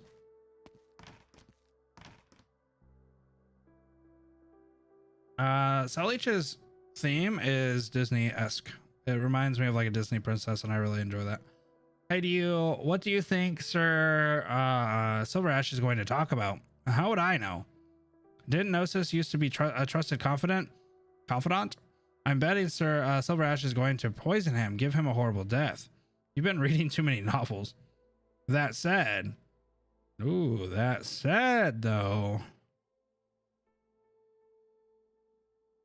this is in the past. Okay. It seems Raitos is seeking the Grey Elder's help. Both you and I knew this would happen sooner or later. They can't possibly believe everything you have done is in the name of Tarag. Most of the company's employees know that it is Carlin trade they're working for, not Tarag. A war is not something you can start when you have a choice. I hope you can understand my hand was forced. Perhaps you're worrying too much. Bring down the other two families and rebuild is much easier than an honorable situation you're pursuing. Tarag would never truly accept me if I seize power by force. In that case, let me do it. Oh, I knew it. I have far less worries than you do. Let you do what? You can drop the axe, Silverash. This idea has crossed your mind. We both know that. Let me, the son of a sinner, the villain of Carlin trade, be a traitor again. There is no more suitable for the job. There's no one more suitable for the job. I'm not your pawn, Silverash. I am definitely, and I am most definitely not your underling. I am your partner in crime. Even if you don't agree to it, I'll still do this. Actually, it'll be for the better if you don't. Our charade will be much more realistic. Tarag has no room for me. Truth behold, I couldn't care less whether it had enough room for me. Okay, that literally gave me chills, knowing that this has, like, he has his own agenda, but like, I don't know. Like, he's obviously doing it for his own reason and stuff like that. But I also feel like, I don't know, it just helps Silverash's whole thing. It'll just be another item on my list of charges. I don't care. I know he doesn't really care about Tarag, but like, I don't know. Just knowing that he was doing it for Silverash, or basically what he was thinking about. What's on your mind? I'm thinking that you actually haven't changed much over the last 20 years. And why is that? You're a conceited perfectionist. You always want to the perfect result, and you always think that you can get it. The perfect result would be if Arktos and Raditos had not been in our way. The Great Elder would also have accepted the change that Tarag is about to go through, and everything would naturally have unfolded the way we wanted. That isn't the perfect result. You know that. At most, it's the perfect dream. They can't see what you and I can see. In that case, you should never have expected them to share the same ideas as us.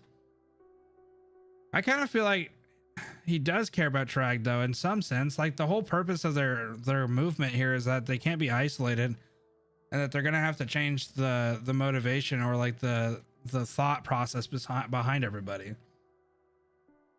Because up till this point, everybody's so like, oh, well, we're just gonna be in our own little area, we're gonna be isolated, we're not gonna do anything. But then they've gone out and they've seen that these other countries are doing that, and they're falling. And then they want to make sure that Tarag doesn't do that. It does look pretty human. Yeah, I think they have the same end goal. So yeah, I'd agree with that. But you and I think drastically different as well. Oh, it kind of looks like a bird. Oh, this is a cool scene too. I told you so, Rash. I'm not your pawn. I'm not your underling. I have my own judgment, and our judgment shares many overlapping points. Or would you like to finish me, the traitor, and make this farce real?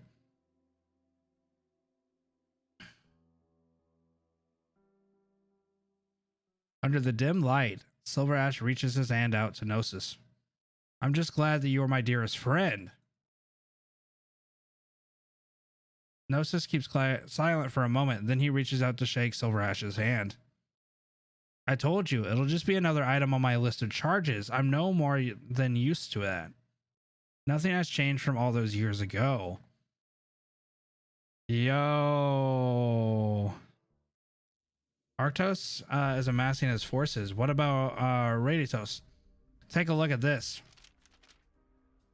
Dear Silverash, the Browntails and Silverashes have long enjoyed an admirable relationship. Although we have our differences in recent years, they are merely the natural result of different views on Tarag's future. With Tarag's future having never looked so bright, it is now clear to me that the Silverashes have come to represent the aspirations of the masses, with the transfer of powers in place to prevent any unnecessary disputes and to uphold Tarag's peace. I, Raidertos, would like to pledge the Browntails alliance to the Silver Ashes.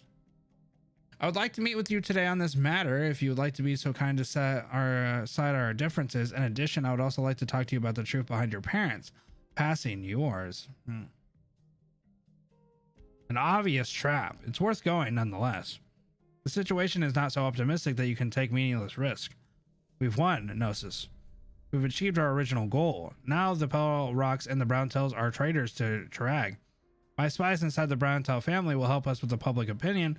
As for the Pell Rocks, they may be stubborn, but they're all still upstanding people. Once they wrap their minds around the gravity of Arktos' crime, many of the Pell Rocks' doors will open to us. We have ample time to sort out what comes next.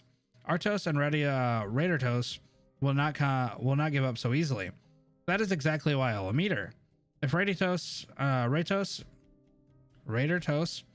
had come with me to Victoria to study all those years ago, she would not be so much weaker than I am. And now she puts her chips on the table just like that. It would be untactful for me not to call this bet. You will one day die of your arrogance, Silverash. Then so be it, but this won't happen today or during this outing. As for Arctos, he is not entirely without surprises, and that is why I'm having you step up now. And what can a hot-headed moron like him accomplish? Arctos himself can't, though Dr. Zack certainly surprised me. That is the greatest variable in the game of ours, and it's one that I have to watch out for. Dr. Zack. I agree that one has done many things beyond my expectations since arriving in Trag, but is this doctor really worth our concern? One who knows almost nothing of Trag has stepped into one of the stage's most vital roles within such a short period of time, greatly disrupting our plans. I can honestly say that if I were that in the position, I would not have been able to do it. And I also cannot begin to imagine what the doctor is planning to do next. Perhaps the doctor won't do anything, or perhaps the doctor can do something that I couldn't begin to imagine. This is my first time telling you this. If you're afraid to lose, you better not act like you're enjoying the challenge.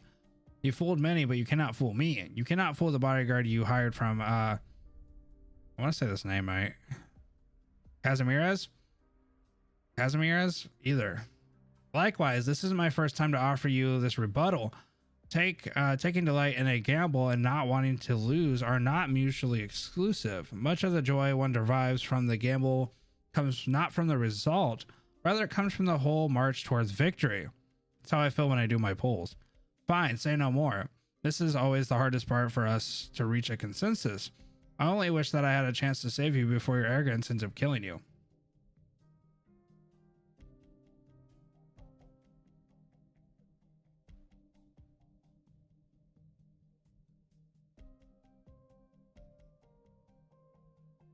What is it? Ratatas? Ratatas? Rated toast. Yeah, I keep saying it differently. I know. I said, well, whatever's up with her name, I just keep saying it differently. Ratatas? I can try to say it like that. Is there anyone left in the Carlin trade who will listen to me? Wise and Matterhorn. The two of them will pass on any of your orders. Gnosis, sir. Silverash has told us everything. We owe you much. I never thought it could be all a ruse. Let's save the pleasantries. Squirrel from Norse mythology. And here I thought I could finally get some quiet time. My research has been halted for far too long already. At least I could read some books if you kept me locked in here. I choose you, Ratatata. You're my partner in crime, and this undertaking is ours together. You have more than enough time to do your research in the future.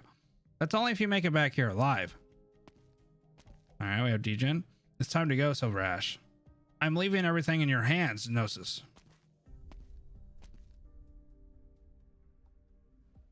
I'm curious. Back at the ceremony, you were going at it for real. What if I was? Then perhaps you need to spend some time to work on your skills. You looked worse than before. I needn't you worry. My impression is that you can make half an enemy of mine. I have to worry at least less. Life get a bit too boring. Caster is only a side job for me. Your acting could be that much better too if you were a little stronger. That said, I've never seen you even a little excited. Convincing performance. Need an official pronunciation for new names. Not that you're acting. See just how they draw so many different names from so many different languages. It'd be nice. Gnosis, what should we... Where is Munch? Munch is being held in another room. I can take you there. Does she know? Sir, Silverash said it was best for you to tell her yourself. Lead the way.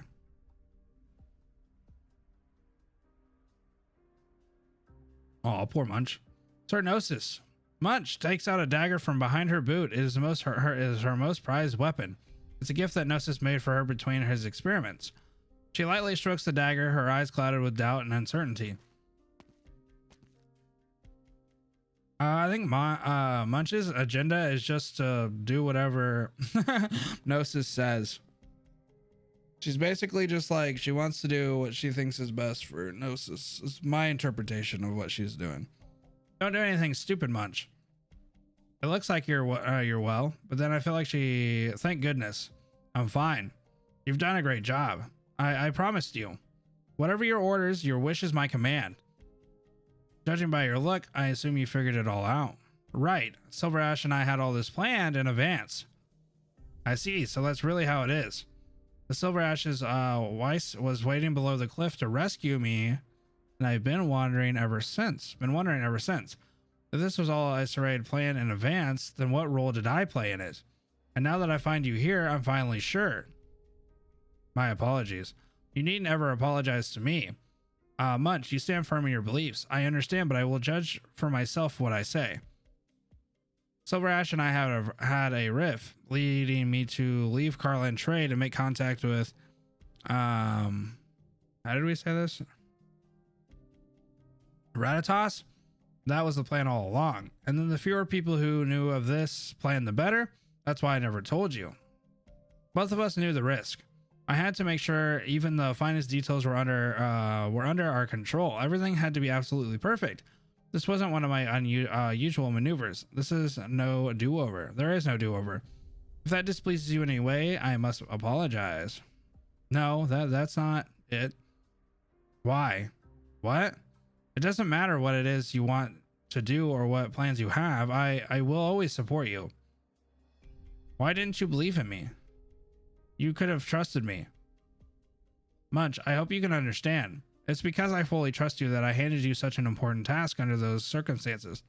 I trust you, my finest subordinate, to perfectly execute my plans. Don't overthink it. You've done very well, and everything is over now. Try to relax a little. You should take time to rest. Looks like you're not in the mood to talk. I'll come and see you again.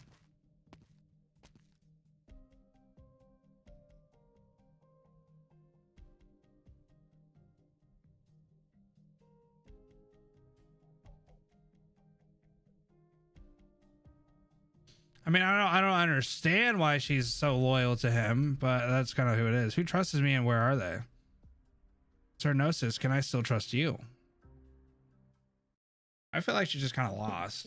Like, she just doesn't really know like where to go and what to do. I mean, that's my understanding of that. I don't know the backstory of her and Gnosis though. Yeah, she needs a vacation.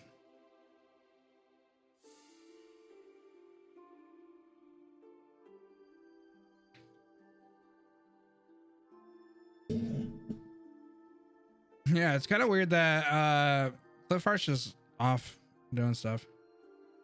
Kind of reminds you of Platinum a little bit, yeah.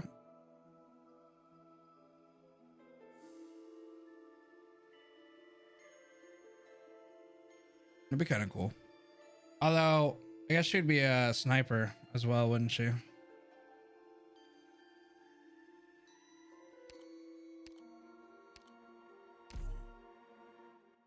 one's kind of a long one.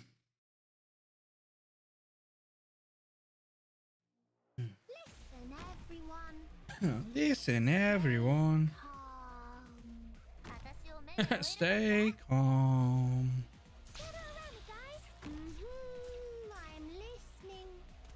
Range Vanguard class would be kind of cool too.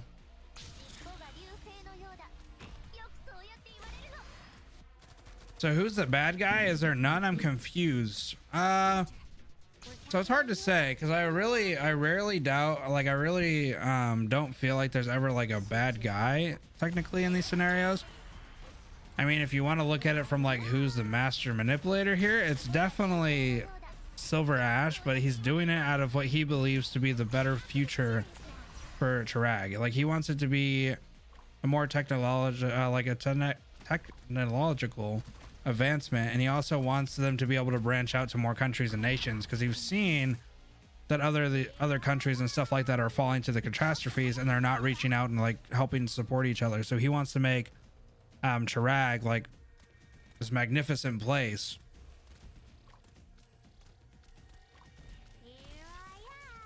He's definitely the bad guy here, and he's not really the bad guy though. Like what he's doing and the way he's doing it is not necessarily the most ethical thing for him to do, but he's not necessarily the bad guy for doing it.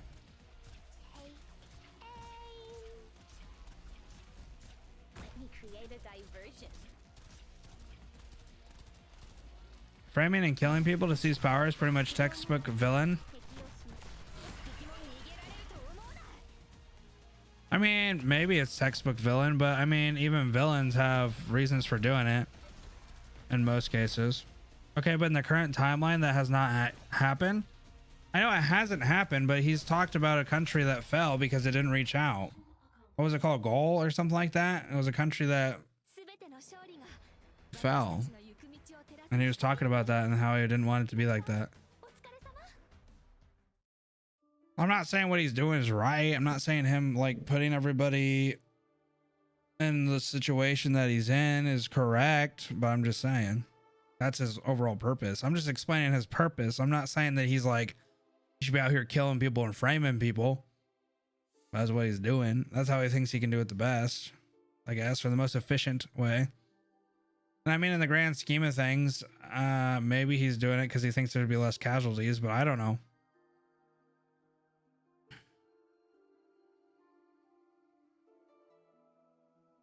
Textbook villain. I don't know. I think villains, though, some villains don't have like a ultimate, like they don't have like an ulterior motive. Like they don't really have like a grand thing. Like some people, I don't know.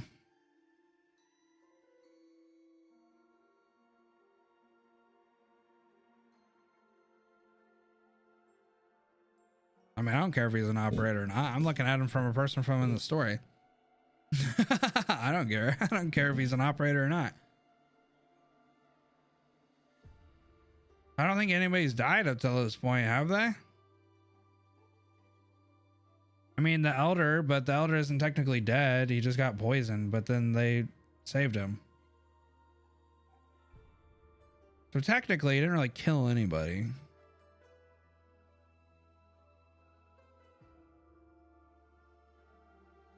But he didn't necessarily attempt to kill them. He was going to capture them, wasn't he? He wasn't going to capture them. Or he wasn't going to kill him. He was going to capture him.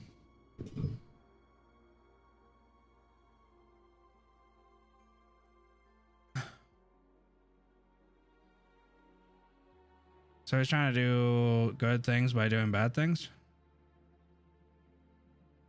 Yeah, I mean, they might have ended up dying because at that point they were considered traitors, but that would have been done by the commandments of the religion, not because of what he did. Yeah, okay, so that's what I thought. He tried to detain them, and then the trial probably would have killed them, but that would have had to gone by their religious beliefs, the commandments and all that. It had nothing to do with him. He was not trying to get a mob to do anything. I mean, he was trying to get everybody to look at them as traitors. That's all he was trying to do. I mean, in this scenario, yes, their religion is extreme in the terms, but I don't know. I personally just think that he was trying to do what he thinks is best. Now, did he do it like in the weird, like in the kind of more convoluted villainy way? Yeah. You backstab people and turn people into traitors.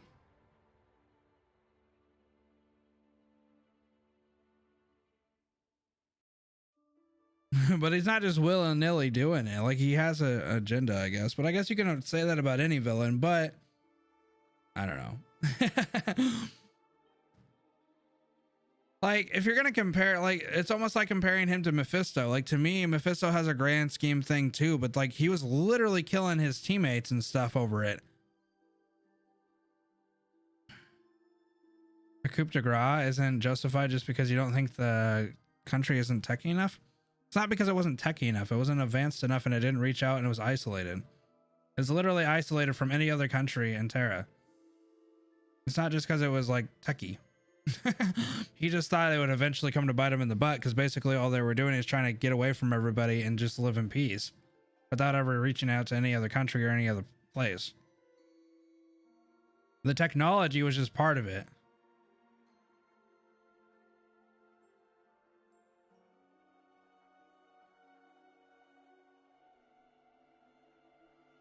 And I mean, yeah, they were all scheming against him anyway. The Brown Tails were literally with Gnosis.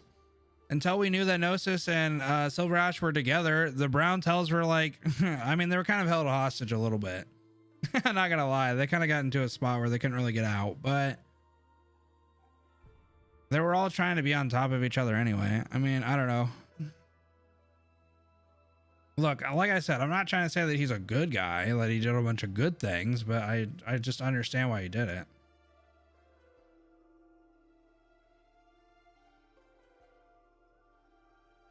I don't know. For my...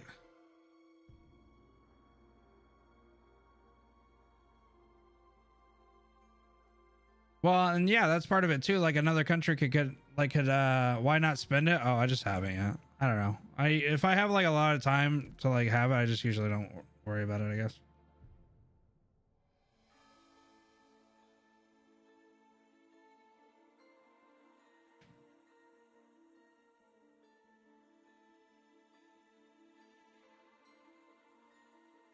Well, that's what I'm saying, Nicholas. Like, they're all kind of like not the best people. They were all trying to one up each other. Silverash just happened to be able to do it in a more effective way. I mean, because if the other two clan leaders would have had it their way, Silverash would have been kicked out and they would have taken over his land. You can even hear that part of the Browntails were taking over some of the Silverash's area when he moved, like he went to Victoria to study. They were taking over his land.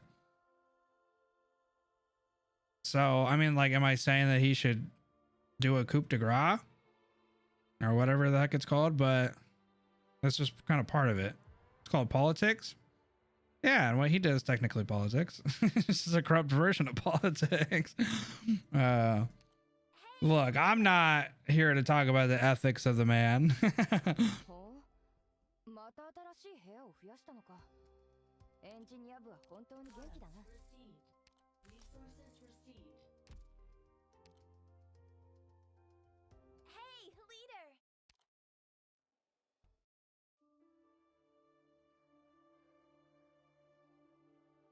Senator Silverash.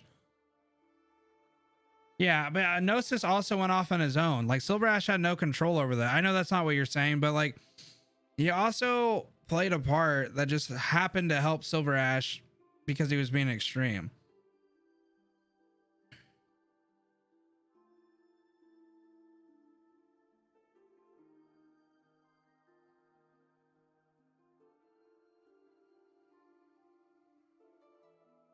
Well, and to come to think of it though, Silverash was also okay with like it becoming Enda being crowned as well.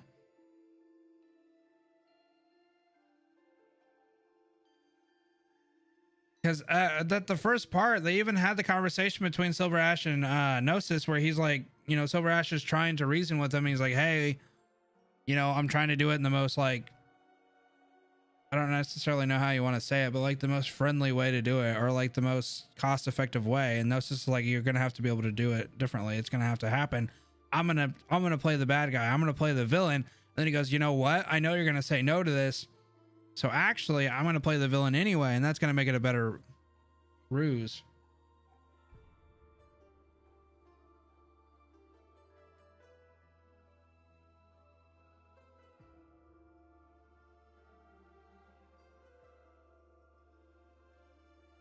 Yeah, because at the first part, Silverash was actually trying to do it in like the best way possible, but he also had the underlining thing that he was probably going to have to eventually get rid of the two other things. But he never really talked about killing them or trying to get rid of them in a like that type of way, like a murderer type of way. He was really just trying to get them basically just kicked out or seen as like not worthy people of being in such power.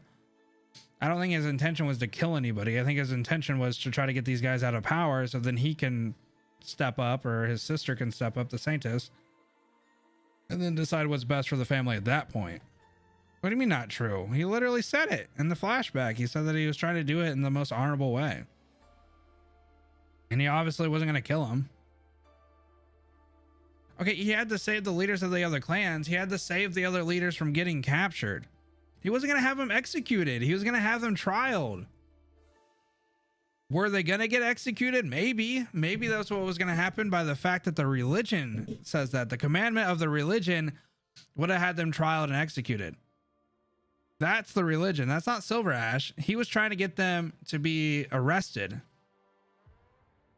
Now, whether the people decided that he should be whatever, that would have been based on the culture and the religion. It's turning into an argument. I'm just having a debate. I'm not having an argument. Theo. No, I mean, Theo's just trying to bring up some points too. I mean, you know, I'm not arguing. I hope they're not arguing. I'm just having a debate. The way that I saw it was that he was trying to get people arrested, and then if it turned into a trial, which it probably would have, there's a good possibility that they could have been executed.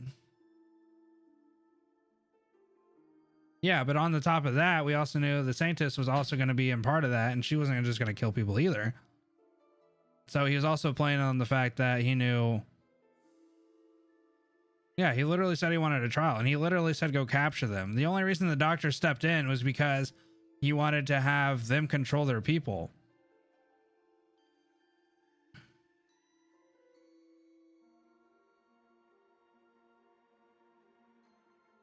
Yeah, he wouldn't be able to turn their people against them if he would have just outright killed them. Then it would have been like, what the hell? You just killed these dudes. What the hell?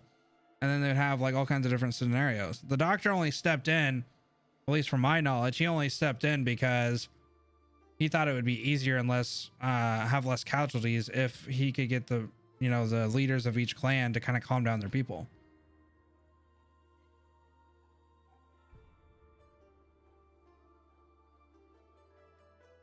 Yeah, I feel like he would have been able to leverage them a lot better if they were alive, sitting in a cell or something.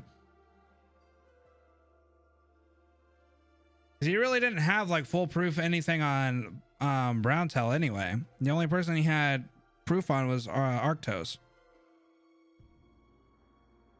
Getting more confused by the moment.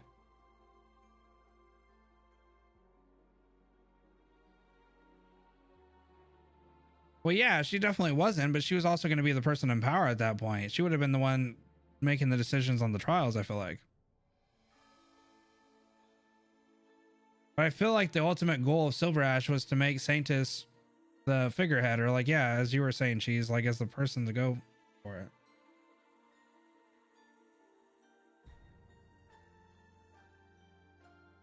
Yeah, so the only reason Doctor stepped in was to get the most favorable outcome with the least amount of killing. And he felt that in that case anyway, having the leaders for both clans would not have them fight.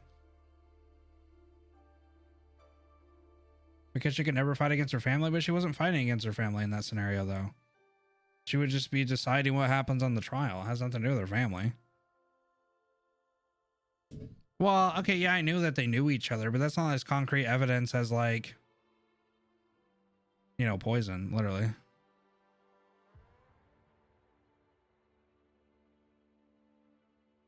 Did I finish the story? No, not yet. we're sitting here chit-chatting about all this stuff. Yeah, that's what I was thinking. That's why the doctor stepped in, because they didn't want anything to happen, like civil wars and stuff.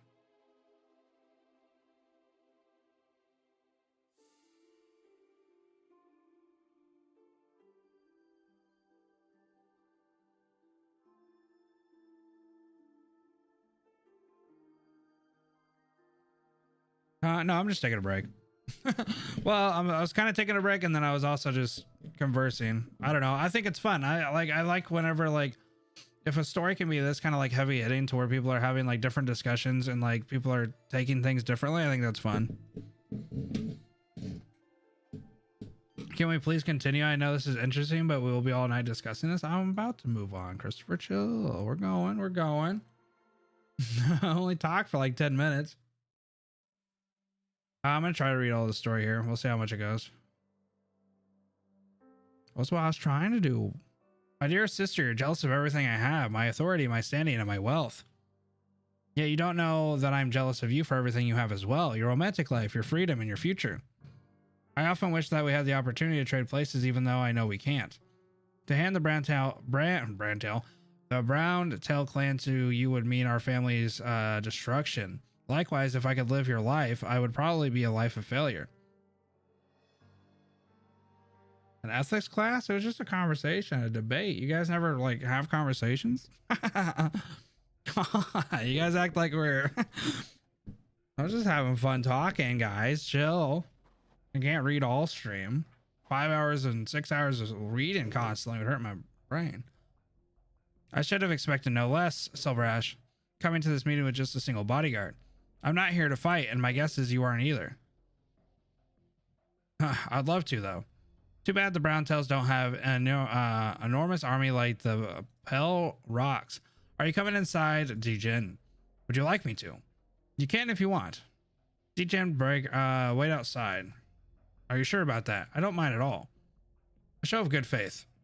Silverash, you hide your true thoughts well. Good faith? You're just thinking that there's nothing I can do to you. Or just say that I am waiting for you to do something meaningful. You won't be disappointed then. Come.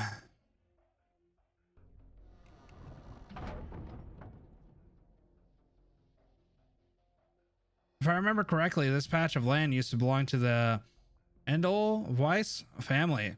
Right, nice house, isn't it? It isn't a good location with a wonderful view, and it's a splendid home indeed.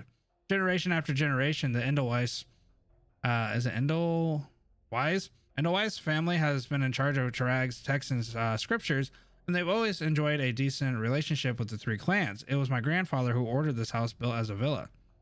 I've heard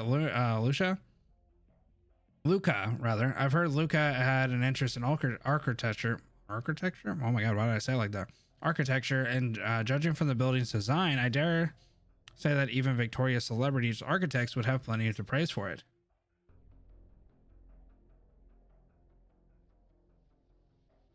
Haha, I doubt he'd be so happy to hear your approval. If you like it so much, though, I could show you its original blueprints. I will think about it. Ratos?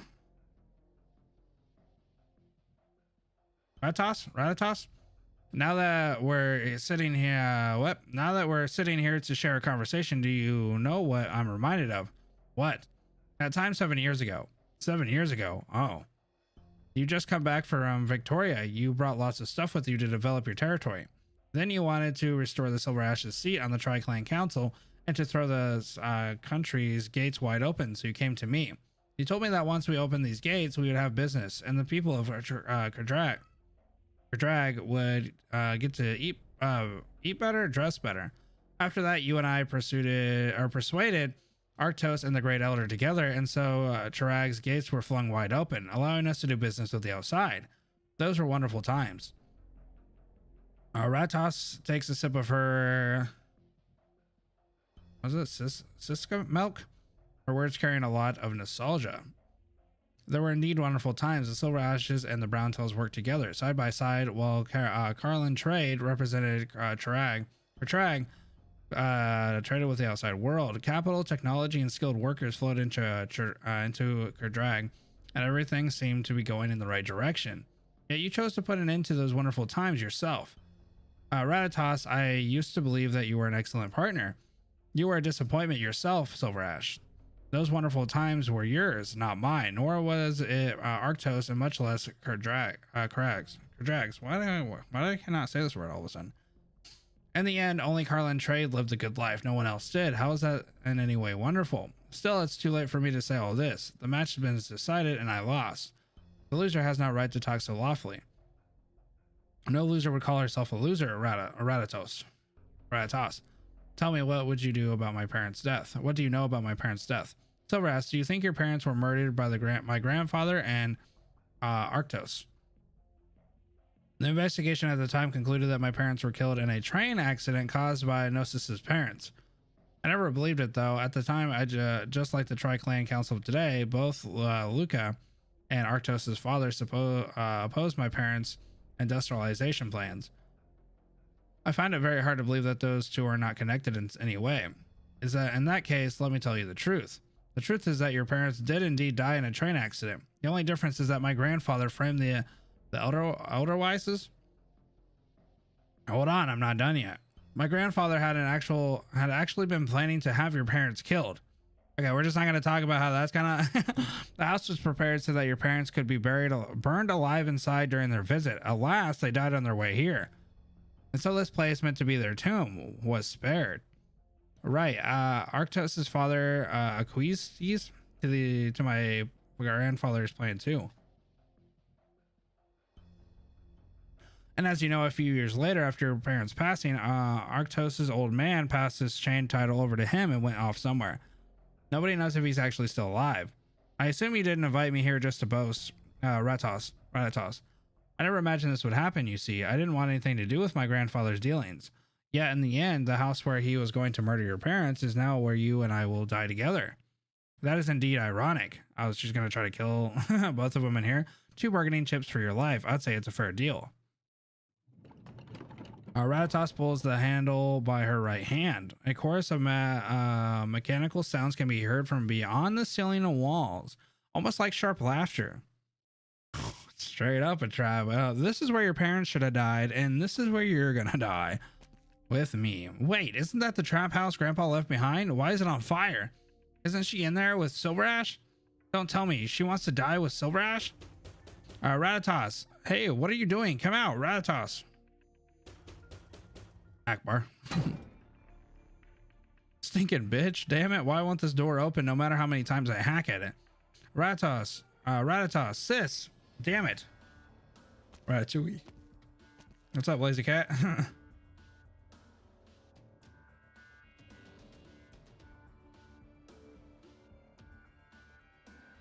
Taking herself out with him, huh? I see. That's an unexpected one. Huh? You're Ratatos's sister. Who are you? You're the one who's always following Silverash around. You still stand in my way. Yeah, Degen, show him up. Wait, who gave you permission to move? Stop, all of you. What is it? Here for a little chat? Why would I want to chat with you? Let's cut the crap. Do you have any way through this door? A sword. They're just gonna sit here in flames? I gotta get this one too.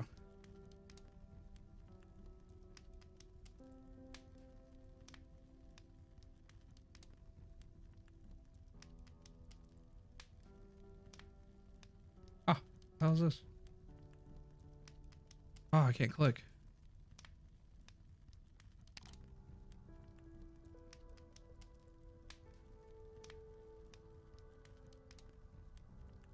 I'm getting a little collection here. I'm getting a little collection here of these wallpapers. You say this chat's pretty lit.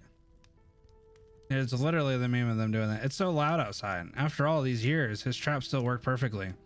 I thought your next move would be to escape while I was distracted. If I could run, wouldn't that mean that you could get away too? There's no way out in this room. Once it's activated, everyone inside is as good as dead. It won't be easy for anyone outside to break in and help either. Please, I beg you, Silverash, die with me here. You'll have me to go out with you. It's my time to wonder, Ratos. What is it that drove you to go this far just to stop me? Everyone always says that, just like old Luca, Ratos cares for nothing but profit. Sure, I am his granddaughter. How could I not? I started working with you because I had my eyes on the riches that trade with the outside world could get us. In the end, you and Carlin trade gobbled up all the profits. This is fine. And that's why I was going to crush Carlin trade through the Great Elder. That way I could take the lecture for myself. That's what everybody thinks. That's my reputation the past couple of years. And you think the same way. I won't argue that. My grandfather always wanted to make the Browntails the greatest clan in Trag. That's what separates the two of us. Right before he died, he summoned me to his deathbed and loudly mocked Arctos's old man for being a coward. Then he told me to swallow both your family and the Pell Rocks whole. The way I see it, Arctos' dad was a more decent human being. I agree. And I also think that even if the Browntails became the only clan in Trag, the people wouldn't call themselves Browntail anyway. Trag is called Trag because the goddess herself named this place so. Because our faith stood in these lands for over 1,000 years. But look at us now. It's been several hundred years since the clans started to merge or manage their own lands. Before you came back, all the Tri-Clan Council ever discussed was each year's events and which family would foot a larger portion of the ceremony's bill. We stand on the same lands, we speak the same language, eat the same food, and believe in the same goddess. Yet we grew further and further apart because we belong to different clans, and the truth is that's how we differentiate ourselves. The goddess is still in the people's hearts, but the Chirag name is slowly being forgotten. When you came back to Chirag, and told me about your plans to open the borders, I was really happy. I was happy because you told me that not only will the Silverashes trade with the other countries, you wanted the other clans to join. I thought this could bring all the three families together. Silverash shifts his posture. Anyone who knows him knows this means he's listening attentively. Okay. Carlin trade trades with the outside world as the Silverash's family business. It's naturally a different beast from operating it as Trag's window to the outside world. And I've actually considered uniting the three clans myself. You have. I study upon economics quite a bit to figure out what it was you were doing. You lowered the tax rate to lure foreign capital and give them special treatment. To keep the money flowing, you signed all kinds of unequal trade agreements with those big corporations. And you should know, I knew you were building factories to shore up the military. You were never going to be able to hide that from me. Do you think I called it quits because I had my eyes on your money? I was scared. I couldn't see anything that suggested you were going to ignite the three clans. I like it says three cans. The three clans. All I could see is that you were somebody trying to turn Trag into something of your own. That or someone else's. If the choice is between you and the Great Elder, I choose the Great Elder every time. I have to admit that I misjudged you, Ratatos. If you're opening up to me, I may as well tell you a little about this. Trag may be rich in millennials, lol. Materials and other raw resources, but crucially we lack any technology of our own. This place places us at a disadvantage when it comes to technological trade. Some technologies can be bought with money while others cannot. Do you know what that means? The three cans. For example, the rights to operate the Mount Carlin trade route brought us an entire set of last generation railroad signals, as well as the right of first offer for soon to be retired rail cars. Without these, we would have to rely on my parents left us the old tracks and a rail car fleet over a decade old. They were practically useless for both industrial or civilization transport. Civilian rather. But another example, we traded the collaborative mining rights to the eastern mines for Rem Billington's ore smelting technology and equipment. Do you know how much more efficient our process became thanks to this technology? I don't care what you managed to trade, Silverash. I don't care what you gave them. We are out of time, Ratatos. Be it Victoria, Minos, Columbia, or Maras? I know how to say it, but then I forget. The only reason they haven't yet laid their fingers on Trag is because they don't have to. In earlier times, before nomadic cities were invented, when men were sent scrambling across the world by catastrophes, the different cultures that had been broken up across the lands knew very little about one another. Modern nations had yet to be established, and there was no communications or contact between them. Then the age of innovation came 200 years ago. It was still a time when everyone focused on only their own development, rarely making contact with another. Kazimares? I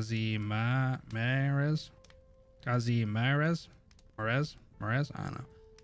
However, fast forward to a few decades ago, the nation and the world gradually began making contact and clashing. With, is this Gauls? I can't remember how to say this. Gauls support Columbia declared itself independent from Victoria. However, barely a decade after that, the Battle of the Four Emperors led to Gaul's destruction. Columbia and Leviathan's war over Bolivar continues to this day. Bolivar? Not only that, but the conflicts between nations spread up their communications with one another. Countries began to enter into trade agreements, establishing trading companies in each other's territories. None of them could keep themselves isolated anymore, and they all began to find ways to get along with one of the other nations. And when all this was happening, Drag was completely oblivious. It was essentially Australia. Okay. And now that the danger is at our doorstep, we're still oblivious. Victoria is busy with its own mess. Columbia's pioneering efforts are nearing its western mountain ranges. For a long time, Drag had been nothing but a barren, improvised in Paris territory, not worthy of occupation. But if Victoria solves its internal problems, if Colombia has any ideas about Victoria, or even if it's Casimires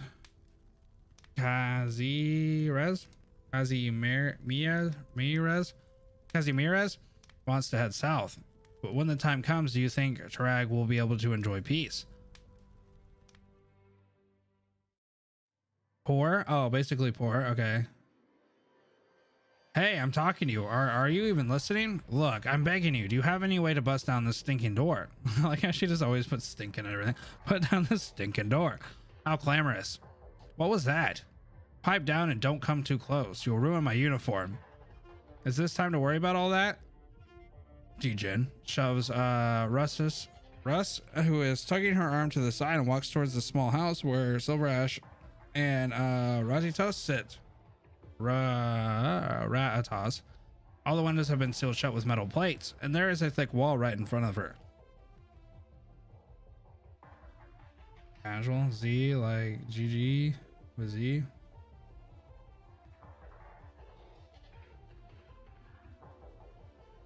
This is your clan. Are you sure you want to stop me, or don't want to stop me? Why the hell would I? Do it already.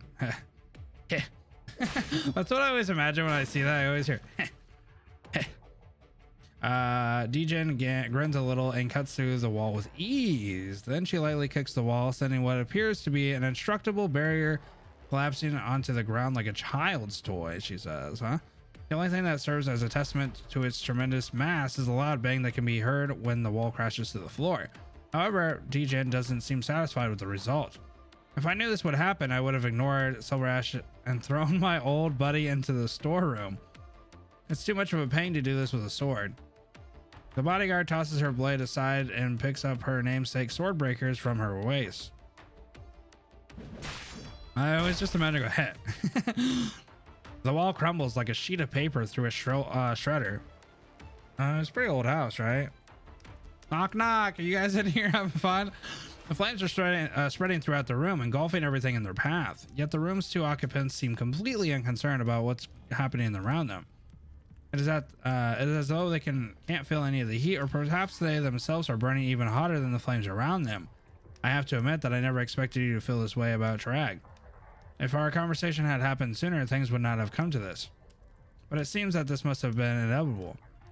Were it not for the situation we were in, we would never have had this heart-to-heart. You got that right. Inevitable. Right, inevitable. And if it's so inevitable, we might as well go meet the goddess together. Ratitos is starting to feel exhausted. Her vision begins to cloud. In a trance, she sees her young self playing with her baby sister and a boy. She sees herself amazed by the wondrous sight of the railroads and the factories.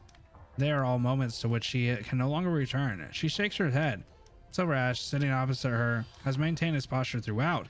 Be that as it may, she is no longer able to clearly make out his face. Sure enough, he'll act so calm that even at a time like this. Even so, he'll die here all the same. Yes, I'm on fire. Her consciousness is slipping further and further. Just as she's about to slip away completely, she hears a thunderous roar. Knock, knock. It's Djinn. And with a familiar voice. Oh, it's her sister. Well, yeah, I guess her sister was there. Ratitos, time to go, Silverash.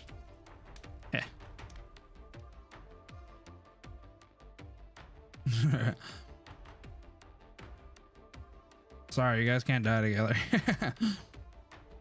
Ignited by a burning desire. Ratitos, you're finally awake. I'm alive. You'll never die with Djinn around. Yeah, we just saved you. So our trap house, the pride of the Browntails, couldn't stop you, huh? It sounded like it was kind of the wall itself wasn't a problem, but it was a pain to find your room. Why save me? I'm here to accept the Browntails' surrender, not to claim the head of their master. Oh, hey, see, he's not a bad guy. Well, I mean, he's not that bad of a guy. I only said that to lure you here, and now that you've kept me alive, you should know I'm not going to let you have the Browntails under your thumb. Sir Silverash,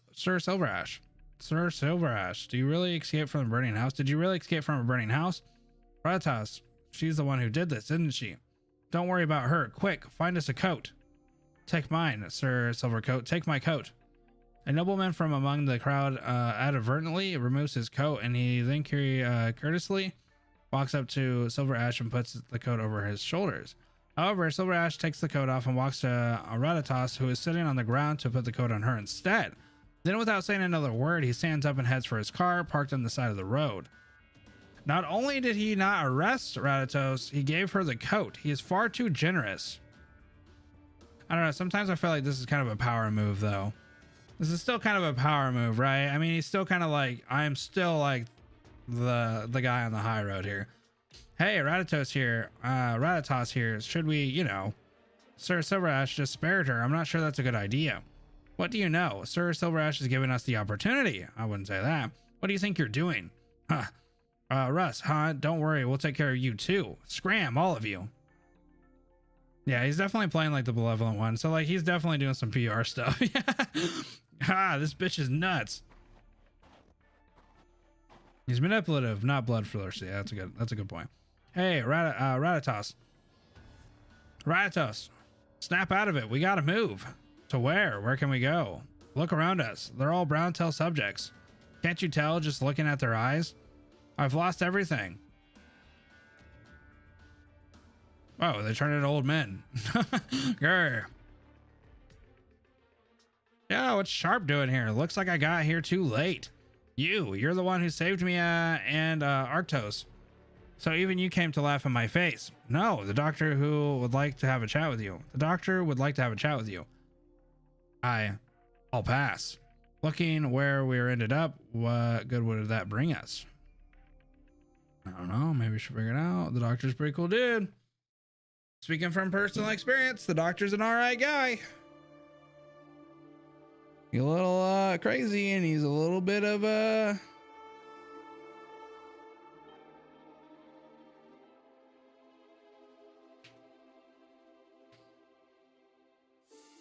oh god, stretch. So I still have 1, 2, 4, 5 parts left. Yes.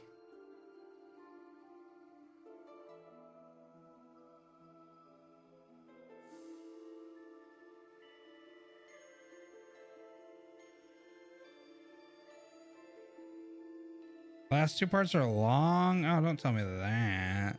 It's technically like 3 parts. I mean, this part probably isn't the worst. I think we're really starting to get into the heat of this, dude. Honestly, I'm pretty happy with this side story so far. This has been a really good one. Like, kind of seeing where it's going and stuff like that, and still not even knowing the motives of everybody. That's actually a pretty good one. I don't know. It's got to be like my favorite side story so far.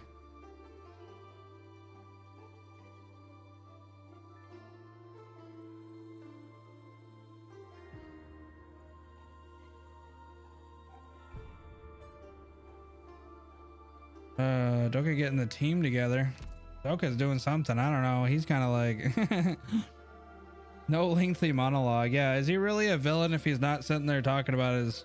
Oh, you got me monologuing. You guys ever seen what is that, The Incredibles?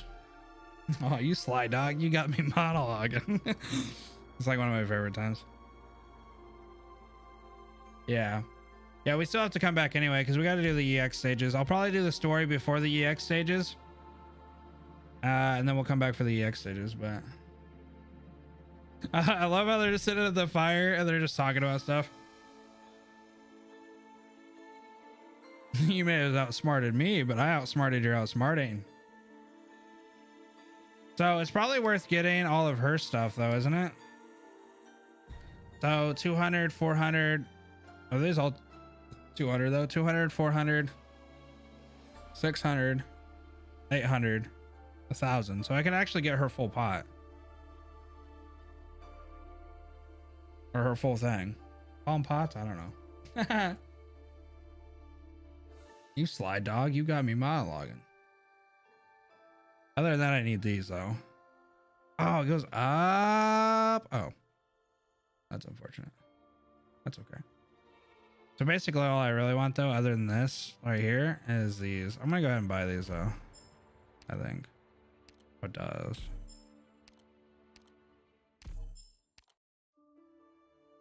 That's okay. hey, leader. I just want her because I got Aurora and I want to start using them. So I'm probably going to work on them as well. Oh, a 2 DP cost down. A reployment time minus 10. Oh, she's only 20, or she's only 19 now. And she gets another one too. Real quick. No matter how advanced our weapons get, Damn it. combat is still so barbarous. Decent with the polar bear. Yeah, I gotta put her oh, I only got one of those yesterday. Oh damn, that makes me sad. Okay.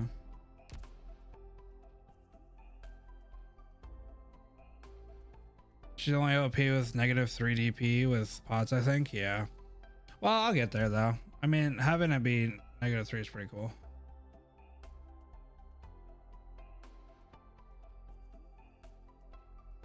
I usually buy those, the D33 32 steel or whatever.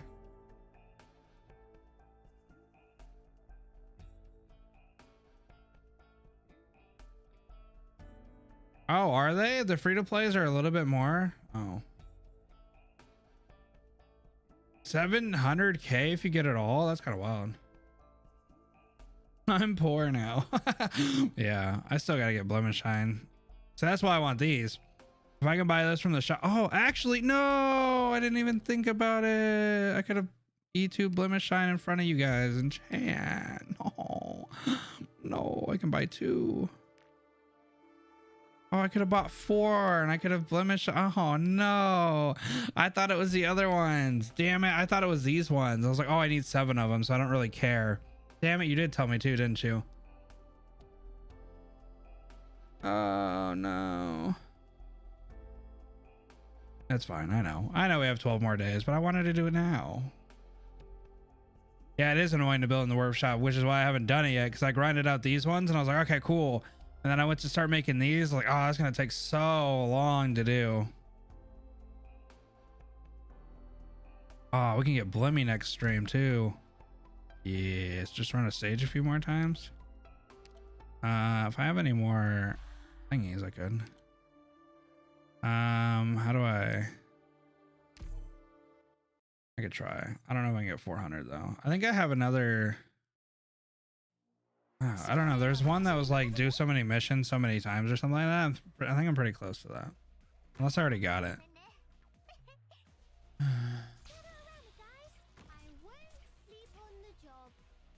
One more time. Hey guys, we're pretty close to 100 likes if you want to consider liking the old stream here. And get us up to that 100 mark. It helps push out the content when we're done streaming as well as while we're streaming. Yeah, for sure on the EX though. That's awesome too. Also consider subscribing if you haven't yet. After we do the event stuff, we're going to be going back into chapter 7 and reading through that and reading through all the different stories and side stories and events and IS2. All that kind of stuff. We stream Monday, Wednesday, Friday, 2 different streams. One at 7 a.m., one at 7 p.m. So if you guys are interested in that and like hanging out, consider subscribing to the old channel. The event currency is always 1 sanity spent on stage to 1 sanity gain. Oh, currency gain. Oh, I see. Well, that's unfortunate. Well, I could probably do some of the missions. Later or tomorrow? Well, for me, it's tomorrow, or not tomorrow, but it'll be on Monday. My next stream will be Monday. So I stream Monday, Wednesday, Friday. Although, I think Monday's the 4th. So I don't know how I'm going to do the 4th. We might have to do... I guess I don't know how many of you live in the US, but we have Independence Day on Monday. So I'll probably just do a morning stream.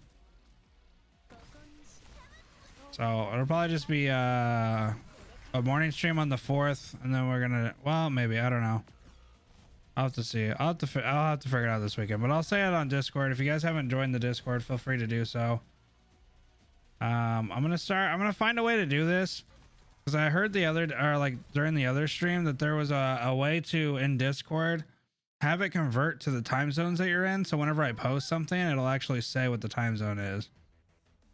So we're gonna do that. So if you guys are interested in the Discord or whatever, feel free to join that. So do I have any missions though? I guess I should check that. All these EX stages, of course.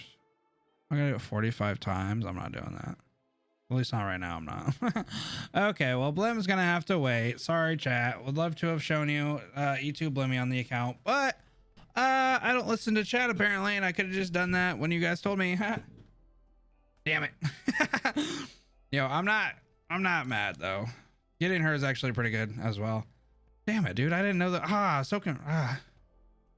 You use some of my sanity potions? Yeah, but it would be so much. And honestly, I'm getting pretty tired. We streamed this morning for like 4 hours and we're hitting about 3.5, 3. I'm pretty tired. So with that being said, I think I'm gonna chill. Yeah, stream's ending. I'm getting tuckered out. So like I said, Monday's gonna be the next stream for you guys. It'll be in the morning. I wish I could tell you what that means for you guys because it's morning for me. So it's Central Standard Time, 7 a.m. I don't know if that matters. CST. I'll put it in this. I could tell that I was getting a little bit slower on the reading. So I was like, okay, it's probably about time. I was pretty happy with the reading today. I don't know. Some of you guys said I was doing okay. I felt pretty good. I felt like I was doing all right. So maybe it's just because I wasn't that tired. Yo, bot, just give me the damn schedule. It should be instantaneous, homies. But anyway, thank you guys for the 100 likes. As I said, it does help out a ton, especially with like when I'm done streaming, it pushes out to a bunch of people. So thank you so much for that. Also, thank you guys for hanging out for these side stories, man. This has been really fun. Okay, it's just not gonna do the schedule thing. Okay, whatever. Stupid thing. The side story has actually been a lot better than I thought it was going to be. So. Yo, damn it. Nightbot, do it. You don't want to, I guess. Oh, there it goes. Stupid bot. It's so slow. We can review some Arknights videos when you're tired. I need to do my review for Arknights memoir as well. Damn, dude. Okay, so that's going to come out this weekend. Tomorrow I have my polls. So if anybody missed the polls, where tomorrow morning those are going to go out. Who we got on the banner. It's not too much. It's only 20 some polls, but I just wanted to show you guys what I got.